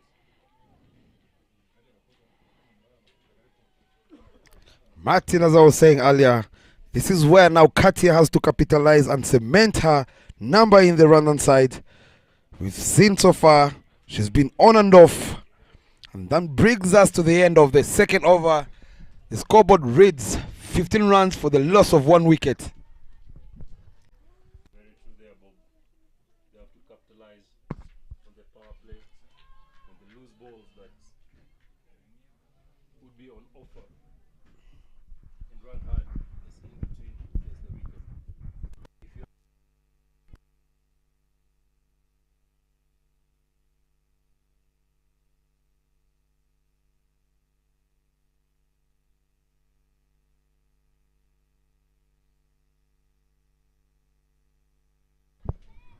was here a few years ago by the name of Lee will be coming in to join us.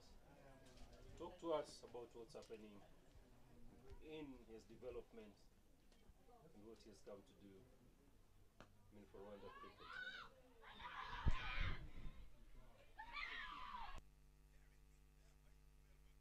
Hey, Speedy Gonzalez. Sometimes you got to say no. Speedy Gonzalez. Katia sent her back. Speedy Gonzalez. Two runs there. They say agre, agre, agre. Martin, that's very good running there. Very good running. Take a 2 with no run.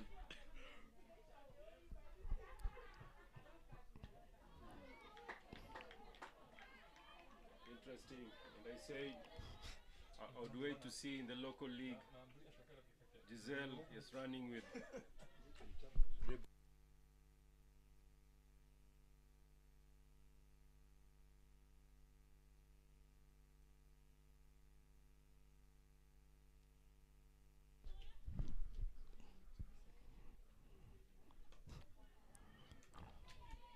Sarah looking to pounce to free those powerful hands.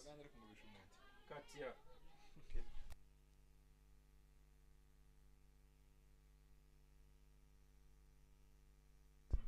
She has a plane to catch.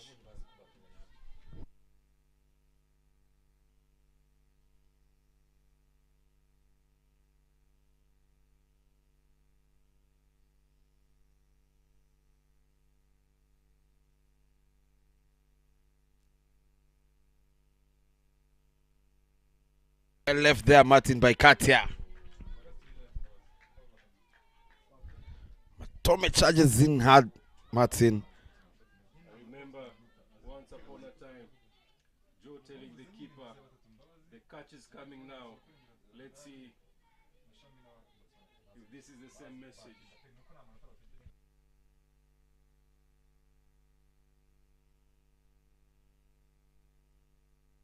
What a ball, what a ball.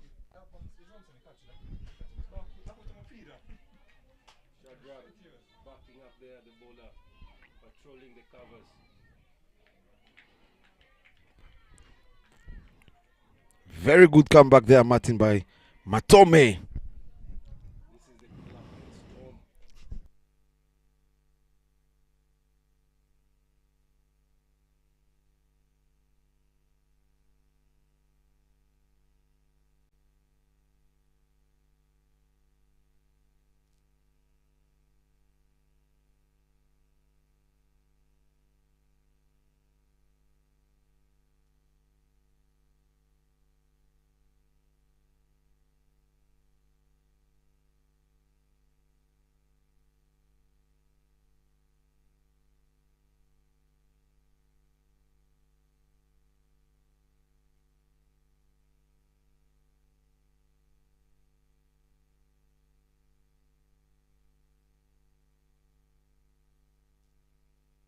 Three overs gone, Martin. 16 runs on board.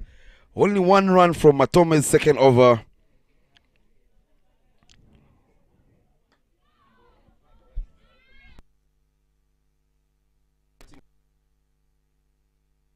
His hands. Nela coming. Bowling on the middle.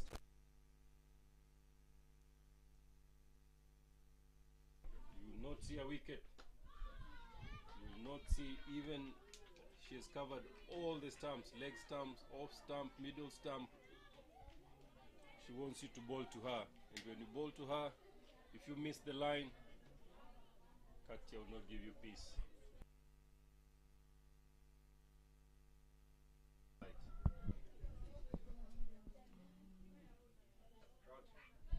Lovely shot there.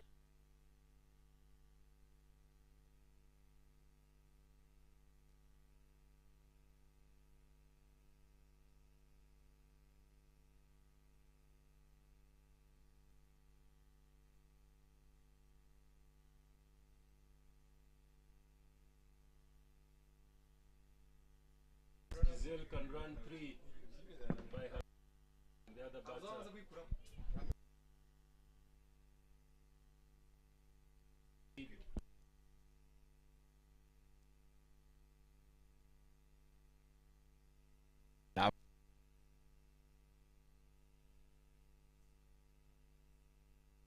taken there. Look at those 3 runs, Martin. Giselle almost stopped on Katya's shoulder, asking her if she can go for another one. We played there straight to point.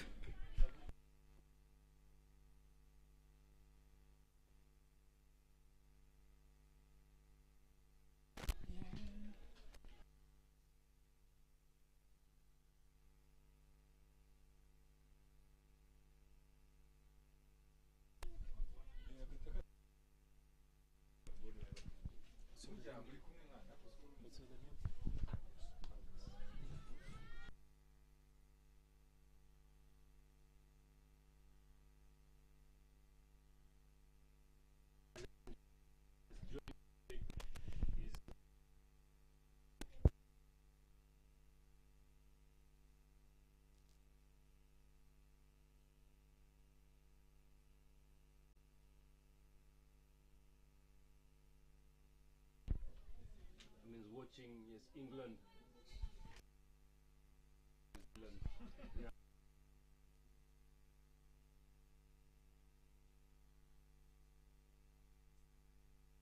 Morning, everyone. You can hear the accent speaks for itself, ladies and gentlemen. I will say I wasn't really watching the England Test match. I was busy watching this back in the UK on YouTube, listening to your dulcet tones. Just kept a little.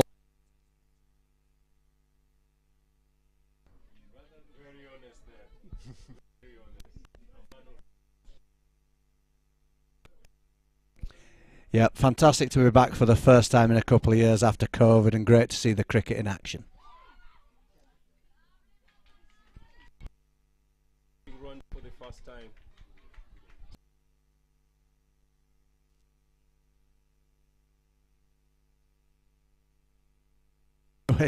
It's remarkable. I first came in 2010 was my first visit watching the cricket in Rwanda, and I think at that time there was 1 or 2 women and girls playing the game, but really it was a boys' game and played in probably 3 or 4 schools. So, I mean, you'll know better than me, but there's thousands of people now playing across Rwanda, I believe.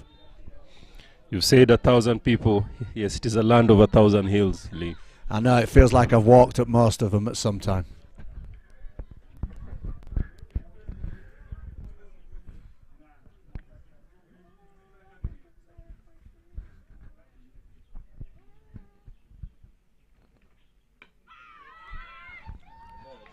Good battle here, good battle here. Well kept there, Laura. There's very, very good agility here. Yes, Rwanda is 19 for 1 in 4.4. Interesting to see, I mean, the ladies playing very, very good cricket, very competitive. Yes, it's very agile. I mean, Lee, yes, on your playing days and now, I mean, so what can you say about your development, you yourself, is looking at the ladies now?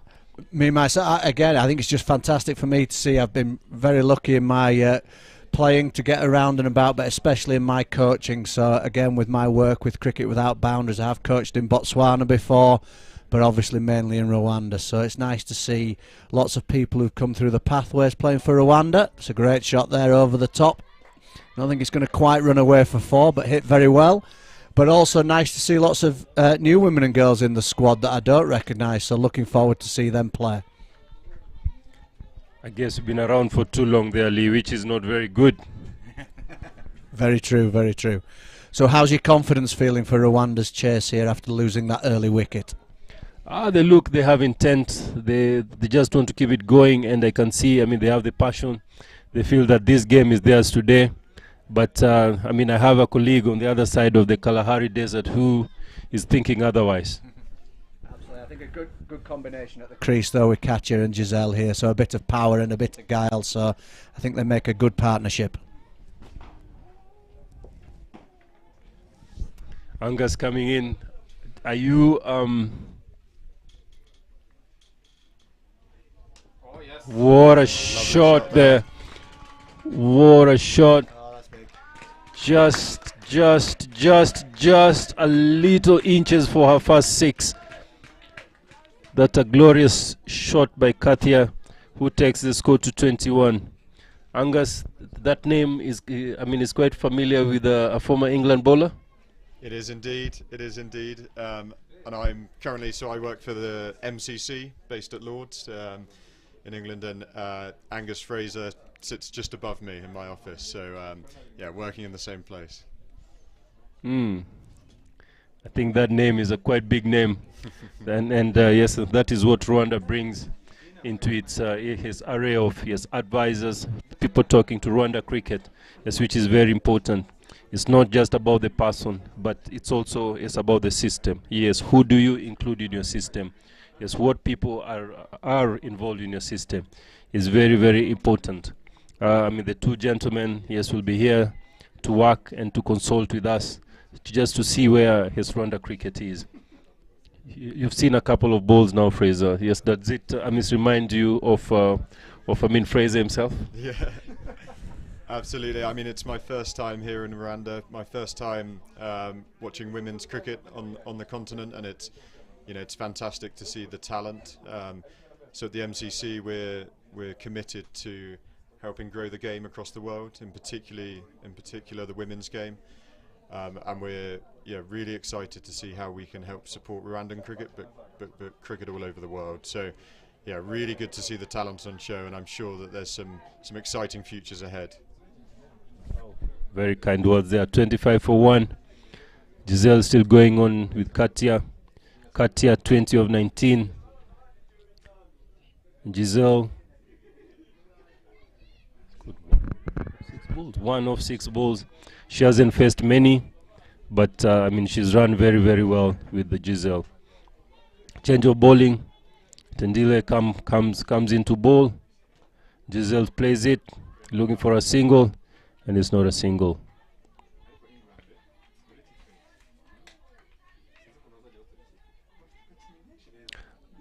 Yes, Heather Knight is a very instrumental to our girls' cricket. The other day they were with Henriette.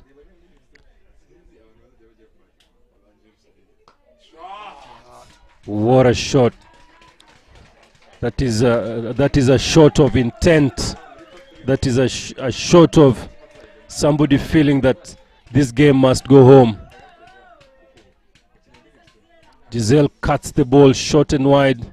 Giselle punishes the ball to the boundary. Means business. That shot there really lifting the crowd. Singing here on the sidelines. Fantastic to hear.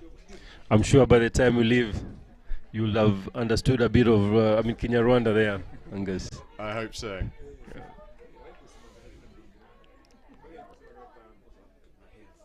As I said, yes, Heather Knight is she's a very, very instrumental mentor here. How would you fancy one day it's one of the English teams coming here for a visit, just for that connection? Well, so I was lucky. I was in Rwanda when Heather was here, and I think big shout out to Tall Eric, who got her out. I think at IPRC, caught backward point for about 4. It was a big wicket. We went very big. I think the good news on that is we're really hopeful from Cricket Without Boundaries and our partners at Hampshire Cricket that a women's team will be coming out next February to play. So obviously they do a lot of great work with Eric up at Endera, and so hopefully we'll be bringing some of the Hampshire women and girls out to play next year, which I think will be fantastic for both sides. Talking about that connection, Lee. The other day we saw Brazil going to Ndera and doing being with the people, interacting with the people, and it brought a lot of life. As Tendile comes to bowl to Giselle again, she plays it down, and no run, good field there. As I was saying, seeing that connection now, it's what the Hampshire is looking at doing to connect, to bring that connectivity between Hampshire, especially and the development of Ndera.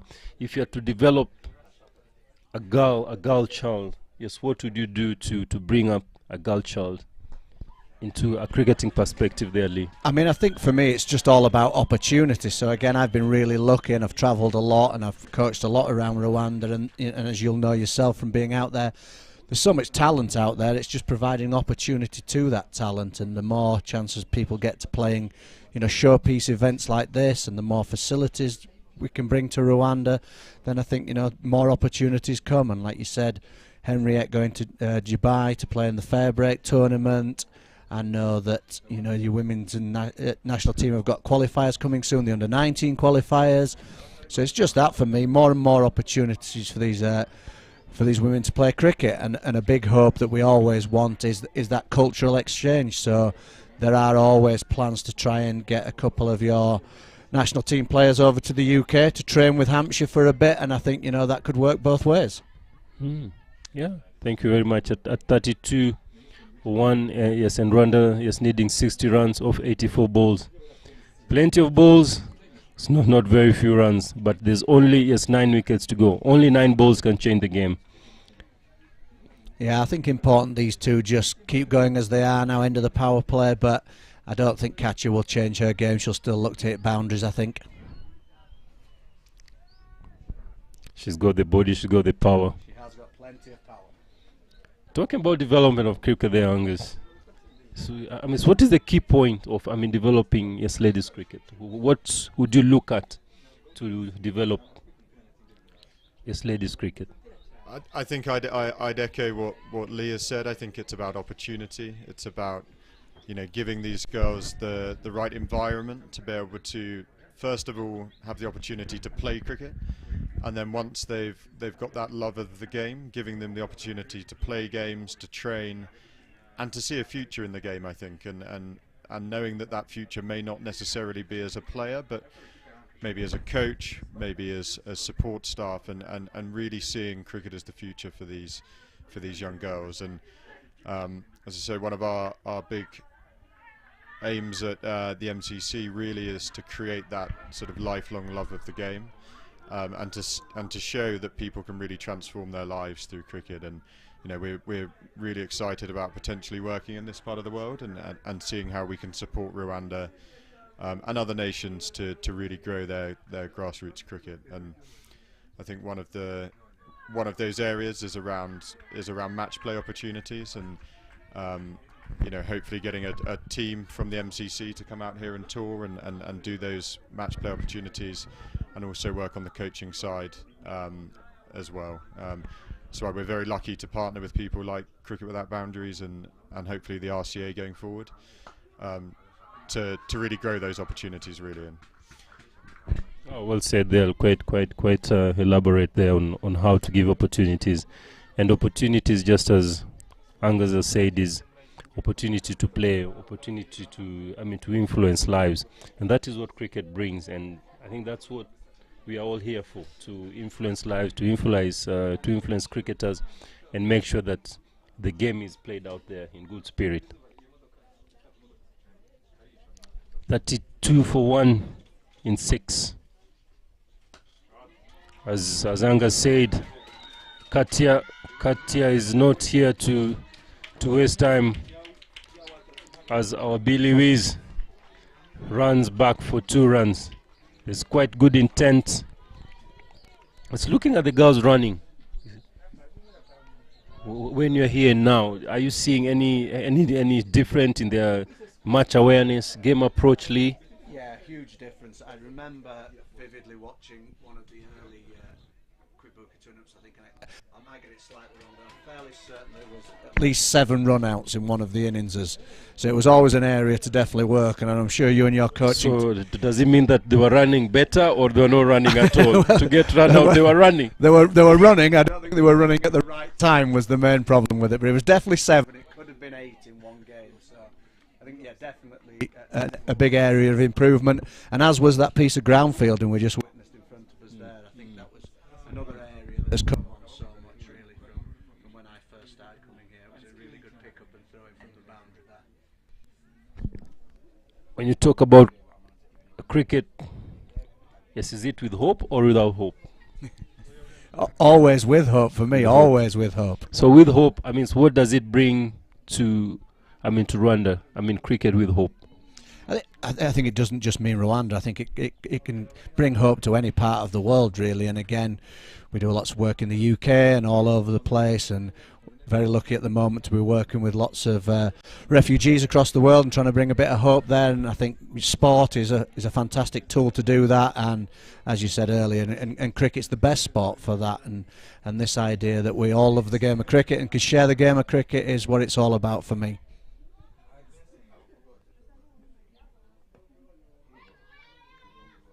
Good. We talked about, cricket without boundary, Angus. We talked about, cricket without boundaries. And yes, in cricket there are boundaries. So, what is the, the link of cricket with boundaries and, cricket with boundaries? I think, one of the biggest barriers for people playing cricket is it can be quite an expensive game. You have to buy equipment, there needs to be facilities and land and coaches, and all of this comes at a cost. And I think what we can do, organisations like the MCC Foundation, we're able to support in pulling those boundaries down. I think in the first instance, and then we know that there's all of the other boundaries as well. There's cultural boundaries, there's gender boundaries that traditionally sport and cricket's been seen as a men's game. And I think it's one of the most exciting things about a competition like this is putting the women front and centre and showcasing how excellent women's sport can be. And brilliant also to be bringing together so many countries, not just from Africa but from Europe, from South America. It's fantastic to see that cricket can be something to break down those cultural barriers and can bring people together, and can really be a sport to showcase difference, but to highlight and celebrate those differences as well. So, like anything, there's boundaries, but the more we can do to take those away, to give those people the opportunity to get involved, the game will be richer for it, and it will be a more accessible game, and it will be a better game, I think. Spot on there, 37 for 1 off 7 overs. Giselle 11 from 16, catching up there. Katia 22 of 25. We were watching England play against New Zealand yesterday, gentlemen. Lee said that he was more, watching Kwibuka than England. Really Ben Stokes. Ben Stokes and Bristol tearing away the New Zealanders. Yes, does it mean that the change that the test match is changing skill and quality? I think so. I think the T20 format has had a positive impact on Test cricket and ODI cricket. I think we're seeing lots of really positive mindsets and attitudes from players like Bairstow and people who have been at the IPL. England have got their new coach now, Brendan McCullum, one of the most destructive players of his generation, and I think that sort of attitude of really taking the game to the opposition is something that will hopefully be a big positive for England going forward, and I think something that can be mirrored across the game, whether it's the men's game, the women's game, Test cricket, T20 cricket, being positive, and playing with that freedom and mindset, I think is something that creates really attractive cricket. And I've got to say, we've seen lots of really positive cricket on show today, and I think Lee alluded to it with the ground fielding in particular has been fantastic to see. True. So does it mean that just the presence of a coach, like now we are watching this game now here at 40 for 1, and Giselle driving the ball. That's a love. To extra cover. I can see Lee, jumping here in the commentary box. It shows where his money is. Does it mean that a coach's presence can influence a change in a changing room? I think there's absolutely no doubt about that. I guess I would say that as a coach who likes to believe we can make a difference. We wouldn't do it if we didn't think we could. But I just think, a change, a coach, captain, I think the most important thing is not to let things get too stale, and I think that was the problem with England. The same things had happened all over again, and we just, you know, nice to have a change, and it'll be really interesting to see. Again, I think McCullum's coaching background's very interesting. You know, he's never really coached any red ball cricket, and now he's a test coach, so we'll see how it goes. I guess anybody can have a good couple of games. We'll see how he gets on over a few years, I suppose. Good. In your personality of personnel, do you judge by the book? Do you judge by I mean character? Because in cricket there's a lot of character. There's a lot of statistic that's good. Keeping by Laura there on top, taking a very, very good catch, very good hands, very good movement. To take out, Katia, that was very, very good cricket. As you were saying, the development of the game here has just changed, and you see keepers standing on top, and in ladies cricket, taking a catch like that, it's one of the best catches in the tournament. Coming back to Lee, judging character, do you judge character? Do you give character an opportunity? So yes, how do you judge things like a team performance, and how do you build a team? Yes, looking at just a team holistically. Yeah, I think as coaches it can be too easy to just fall back on who scores the most runs and takes the most wickets, and I'm not sure that's always the best indicator over a long period of time about what you want in your team. And I think character's really important. You know, good characters in a dressing room are absolutely priceless to a team, and they're very hard to find. But those natural leaders you always look for, don't you, to try and plug into your team, and they make such a difference. But I guess it depends what level you're playing at, doesn't it? At this level, you know, international cricket, it's about winning games. You know, the stuff that I tend to do, which is grassroots stuff, is much more about, you know, building character for the game of cricket, but character outside of cricket as well. You know, the two can help each other. As Bimenyimana, the captain comes in, to take the game home. For Rwanda, she's batting. She's been, patrolling the middle order very, very well, and she's in now with 47 runs in 70 balls.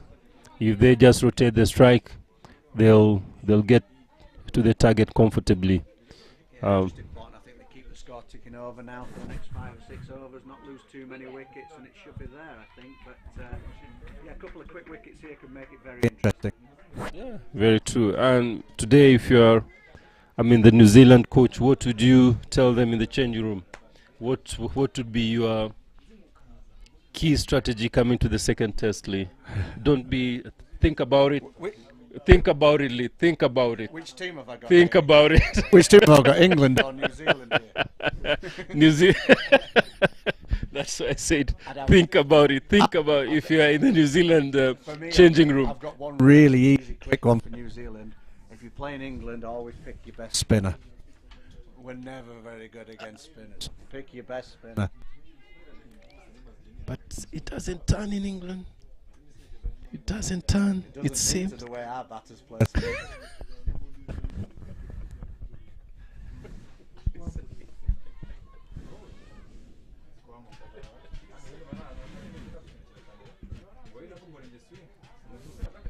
Talking about the weather here, Lee, the weather, I'm sure you've just come from England. What is the difference in, the weather pattern here, Angus?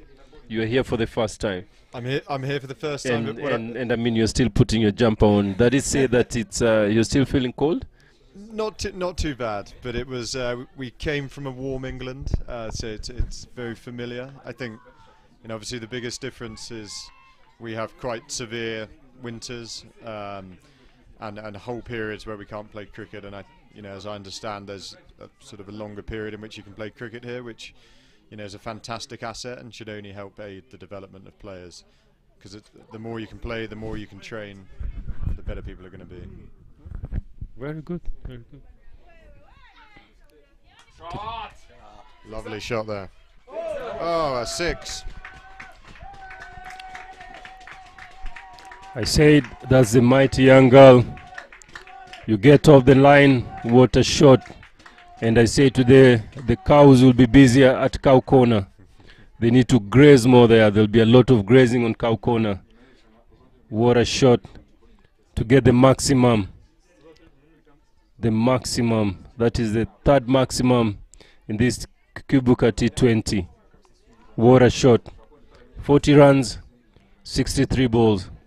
I mean, what have you got to say about that shot there, Angus? I mean, who needs to watch England and Bairstow and Stokes when we can be sat here watching Rwanda? Just as many fireworks. 1,000 hills. 1,000 hills is talking. The land of milk and honey. She goes again. Shot. Same shot. What a slide. What a stop.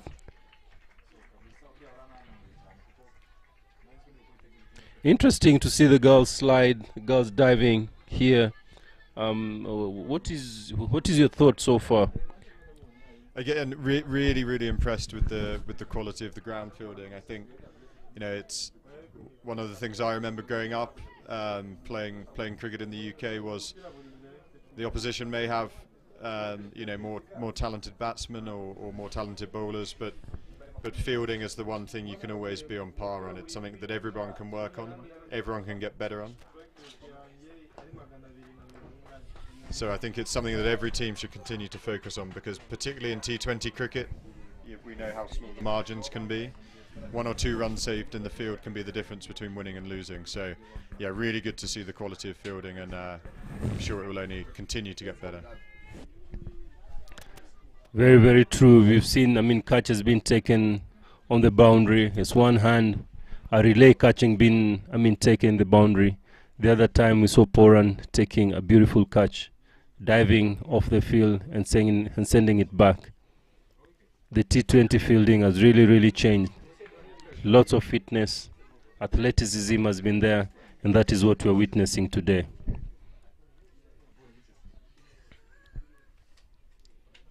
Lee and Angus, if there's anything during your playing days that you'd maybe regret that you didn't do, you never had, it's what could have been, I mean, given an opportunity now. By the way, I mean, what is your favorite food there? My favorite food? Oh God, that's it. That's true. Don't tell me that it is cold milk and tea. No, absolutely not. No, absolutely not. You know, I'm very excited to sample the food of Rwanda and see what's on offer. Yeah, I'm looking forward to Lee taking me to a few spots, and I'll report back after the next game. So Lee, what is your favorite food? Sorry, no, Lee. I mean, what is your favorite food that you cook? I cook. A wide range of cooking, but open your ears for this answer. Before we come back to that, I've just heard some devastating news that one of my favourite restaurants has closed down at the minute. Plus 250 in Kigali by Sonatube. Bit of building work going on, so we're going to need some recommendations to that. Cooking at home, wide range of skills. Very wide range of cooking skills. At the moment, I'm mainly looking Middle Eastern cuisine, mainly at the moment. So my recent trips out there have put me fairly solidly in the Middle East. So I'd cook you something from there, I think. 55 for 2, 37 or 59. Giselle and Bimenyimana. Giselle on 23 of 23. Bimenyimana hasn't opened her account as Florence continues to bowl. As we talked about cuisine, Joe's favorite. There's a food called Athola back home that is his favorite, with ugali moto, topped up with osuga. That's Joe's favorite. Both of you, what is your something that you'd look back as a cricketer and actually, I mean, regret and say that given an opportunity now, you'd he has to do it different? It's looking at the cricketers here. We all play, but there's one thing that we say that I wish I did this when I was young. I would have been this person, right? Even just going to school, I wish I would have studied maths. I would have been an accountant. Something like that. What is it that you look back? So I think from my playing days and my playing career, which was okay but not fantastic, you know, I really wish I'd trained with a bit more purpose. I think, you know, there was lots of time, and again, very lucky to have good facilities, but we would just go and try and hit the ball as hard as we could, bowl as fast as we could, and never really think about the way we were training. I think some of the best cricketers that I know who are playing professionally in the UK, they would always go and think about how can they get the most out of a training session, how can they think about what they're doing in the nets and what they're doing on the outfield is applicable to the game they're going to play the next day or the next week. And I think that would be my regret, and my big one advice to up and coming players is always train with purpose, always think about what you're doing and think about how the drills that you're doing impact your match play and your skill set. Oh, brilliant. So you're talking about reflection, thinking about what you should do, you would have done. Let me put it that way. You would have thought more on what you would have done. Reflecting on your training session, reflecting on your match performances, positive, negative. So players out there, I think, yes, that is a very, very good point. If you analyze yourself, yes, you look at yourself, yes, how best can you be? Yes, what can you do in the nets to make you a better player? At 60 for 2 of 11 overs, he is needing 32 of 54 balls with 8 wickets in hand. Lee, what is it that you, being a man of many caps, well, manager, coach, player, tourist, mentor, I don't want to go on. The list is unstoppable, just as they say that Chris Gale can be unstoppable. Yes, what would you say that there's one thing that you'd look back and say that given an opportunity now, I would have done it better, and given an opportunity now, yes, what would you change from that? I totally agree that a common trait of all good players and coaches is that they reflect well on what they've done and what they could do better. I reflected pretty early on in my cricket career and realised that I was always going to be a fairly ordinary village cricketer. So after coming to that conclusion, I decided that what I might be actually semi-decent at is a cricket coach. So I realised that my talents on the field were pretty limited, but okay for where it needs to be, but that I could hopefully make a bit of a difference as a coach. So that was my reflections. And in terms of that, I just wish I'd got involved with Cricket Without Boundaries earlier than I did. I've been involved for 12 years, but they've been going for 17 years. That feels like 5 wasted years when I could have been out and about doing some coaching. Olnella comes into ball. Bimenyimana plays down mid-on for a single. And we said, rotating the strike here is key, and hitting the sweepers would be key. So ladies and gentlemen, if you see the two gentlemen, one has spoken about, yes, reflection as a player. Think about yourself, have purpose. Learning point there is have purpose when you're training. It's not just about listening to what you're saying, but it's also about you understanding to what people who have been tried and tested are giving back to the game. And Leah said, transition. When you know that you are good at something, you don't need to be told. Go for it. Find out how you can make a difference. And that's when, if I listen to what he said before, is transforming lives, being the influencer. So one is a coach, the other one is a mentor. And I said it before, mentors help the players to pick their skill early. Either they are batsmen, or they are bowlers, or they are wicket keepers. Yes, of course, isn't that what you're saying now, Lee? I agree, absolutely, and I think the beauty of the game of cricket is that there are so many roles you can play, even if you aren't an incredible player. We always need umpires, we always need scorers. You can't have games without them. This pitch doesn't look as magnificent as it does without good grounds people. So all of those things are important to me, and I think it's not just about creating players, it's just about creating people who have got a lifelong love of the game of cricket that can help out at all levels, male or female, from anywhere for me. Guys, don't miss the mentorship here. What is being told here, it is priceless.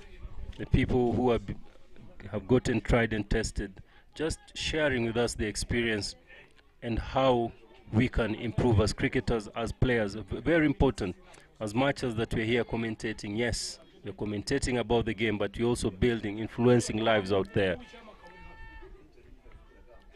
What did you do in change of character, bad character, in the playing system? Because that's also something that we also have to think about, is how do we bring in players that the ethics is gone, the character is gone. They might be good players, but then how do you change that good player that you feel that you lose them out of bad character and you still need them into the system? Angus, at 63 for 2, 12th over, Florence coming in to bowl, trying to get around there, and Bimenyimana gets into the pool, dives back to her crease, home safe. Wicket is safe. Back to Angus. Yeah, I think the question of character, you know, it's a very difficult one. You know, as you say, particularly at this international level, it's a results business. It's about winning games, and it's very difficult to not pick your best players.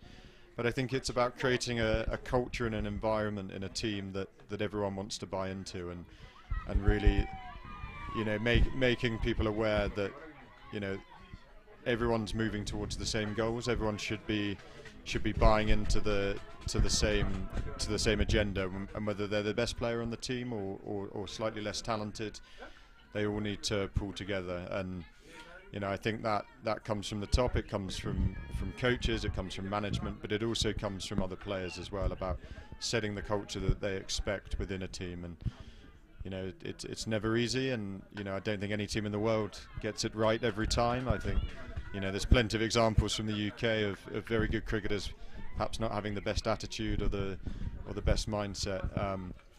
But I think ultimately they will have a bad impact on the team if they're allowed to continue and they're allowed to sort of infect the culture of the team. So sometimes it's about being bold and about leaving players out, whether that's for a long time or to show them that, you know, their attitude and the way they're going about things isn't what's required. So no easy answer, but oh, and a mix up here. Oh no, and a run out for Rwanda there. Good work in the deep. It's a terrible mix up there between Benimana and Giselle, and as I said, Speedy Gonzalez sometimes can be too quick for our partners, and there was just a mixture of calls there as Henriette Ishimwe replaces Giselle Ishimwe. Yeah, being on the cards, that run out for the last few balls, I don't think the communication between those two has been too good, but that's a real shame that Giselle was anchoring this innings beautifully, so hopefully Henriette can pick up where she left off. Same question to character building, the system, a system that works. What, according to where you're coming from, MCC, definitely it is a working system. How do you build a working system? Or how do you change to a working system there, Lee? I think for me, character is such an individual thing, and I think, as you will know as a good coach, you need to know all of your players, and all players are different, aren't they? And often the ones who've got a bit of a bad attitude just need a little bit of love from the coach, and a little bit of love from the team, from the captain, and then sometimes they just need a bit of the opposite and a bit of tough love. And I think it's just knowing what triggers each individual, and all people are different. But Angus is dead right. You've got to set up a team culture, and everybody's got to buy into that eventually. And it's how much leeway you give them that before you have to give them the hard word, and that has to come eventually. But no, for me, most people just need a bit of an arm around them every now and again, and a quiet word in the ear usually does the job before you have to get to the more drastic measures. But I think, you know, what we've got on show here, and we've always had in the men's team as well in Rwanda, is great role models, and hopefully you can point out to the good role models and ask them to follow their ways. Very, very true. It says that now you need love as well. You need that arm on a player's shoulder as Ishimwe plays a ball. Oh, misfield, and they get another couple. The short square leg misses the field. I mean the ball, and Henriette. They get a couple of runs there for 2 at 67 for 3 in 13 overs, with 25 needed of 42 balls for Rwanda. Yeah, bad misfield that one. Just released a little bit of pressure on Rwanda after that wicket. They'll feel a bit more comfortable now. Very true, very true. The ball is driven well. Looking for 2, but no. It's been well retrieved. Something that's been very, very nicely seen here is the direct throw, which means that these girls are stronger, they're fitter. They know what to do with the ball. When it is close, they're throwing as one bounce. When it is from the boundary, you can see the intent, you can see the skills being exhibited here. Yeah, both me and Angus mentioned that earlier. This is not the smallest ground that women will often play on. It's a big hanger, and some of the throwing in from the deep has been very impressive. Yeah, you can just see that one. It was one bounce and well, yes, directed, and also yes, directed to the stumps, to the keeper. And something that has been very, very well, the wicket keeper's skill. You saw that catch being taken on top, and I guess a few years ago, that would be 4 runs. But just the art by them standing on top, Lee, is that something that impresses you? You can look at Laura now, who is the captain, who is parading the behind the wicket.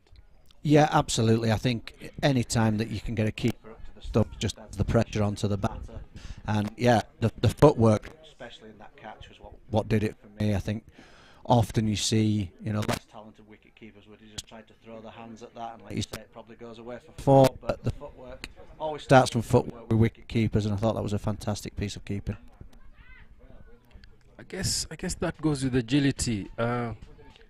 They say that for footwork, you got to be a good dancer. Do you agree with that there, Lee? Were you a good dancer? No, that's why I was a terrible wicketkeeper as well. No, were you dancing to the right song or the song that is played tomorrow, Lee? Just the one that's in my head, not the one that's being played on the dance floor. Something else I've come off second best many times in Rwanda.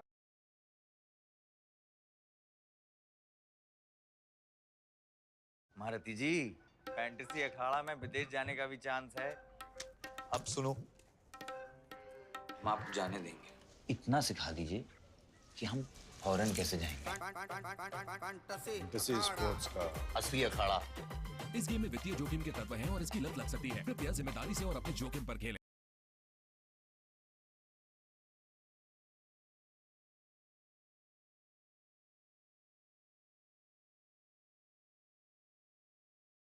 Starting point, but without hard work and dedication and application, then talent can be wasted. And I think one of the things that we're trying to do at the foundation is ensuring that those people who are talented get those opportunities and give themselves the best chance to improve their skills and improve their all of those things that go around cricket as well. I think one thing that can't be sort of undersold, and I think it's definitely on the show today, is things like fitness. It's things like fielding. It's often people will just try and work on their batting or their bowling, but fitness again. I think the T20 game is really about fine margins and being able to sprint after a ball and stop it short of the boundary, or having the agility to take a really fantastic catch behind the stumps is a massive thing. And it's really about creating rounded players and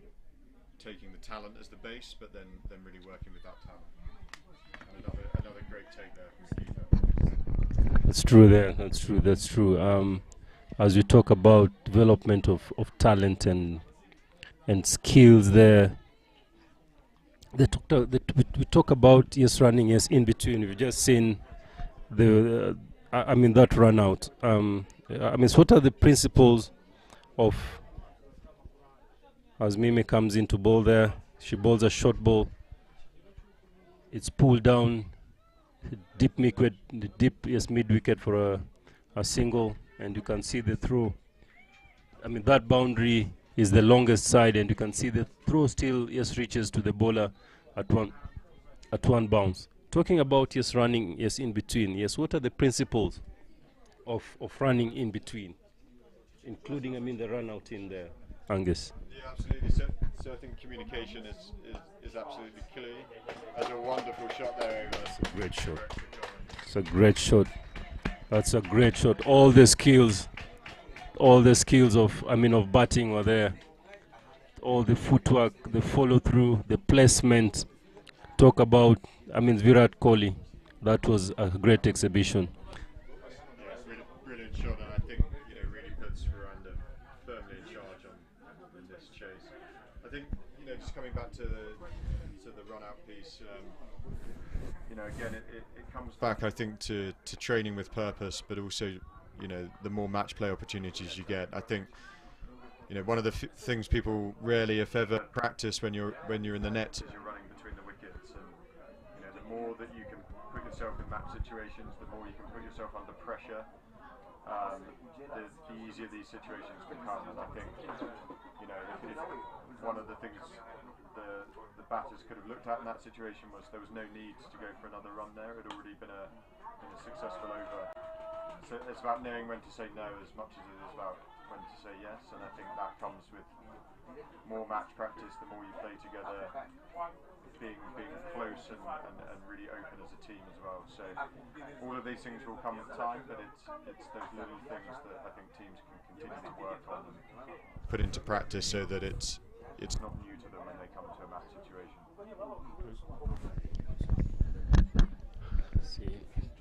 Score is 80 for 3. Yes, Rwanda needing 14 runs to win. Coming into ball.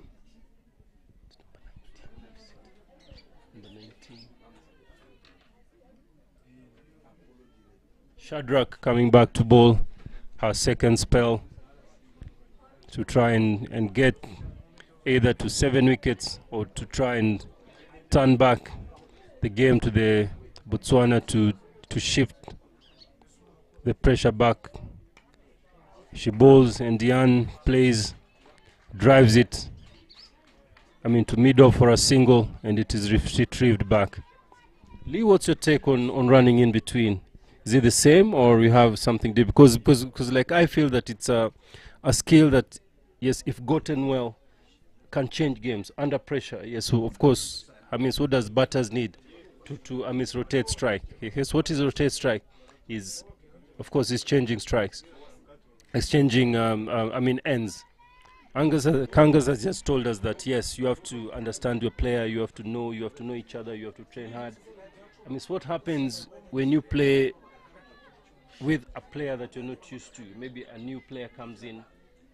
Now there's a lot of player placement. Somebody from Germany would come and play with somebody from Brazil, where that's English and Portuguese and Rwandan. So do you still apply the same? I think you try and keep the calling as simple as possible. It's one thing that's always important. I think for me as well, especially when you're talking about T20 cricket now as a coach, I don't think you should ever be afraid of there being some run-outs. I think that shows that there's good intent trying to rotate the strike. You obviously can't have, as we talked about earlier, 7 or 8 in an innings, but you should never be too afraid of having some run-outs. So again, fine margins in T20. I'd rather see a team really push for an extra 10 or 15 runs in an innings and maybe lose a wicket than run too cautiously between the wicket. And again, I think that comes back to the coach then, encouraging positive running. And if there is a run-out, but so what? These things sometimes happen. At least we're showing positive intent. So I think never fear them too much for me. Certainly in the shorter format. Spot on there. Spot on as 85 for 3. We just saw a very, very good keeping skills there. What an effort! What an effort! What an effort! And we talked about diving, throwing yourself. That just shows the quality, yes, that is here. Shadrach, great piece of fielding there. Even just the awareness, diving to her right, picking up the ball again, and attempting again. Of course, what we've talked about. The run out. Yeah,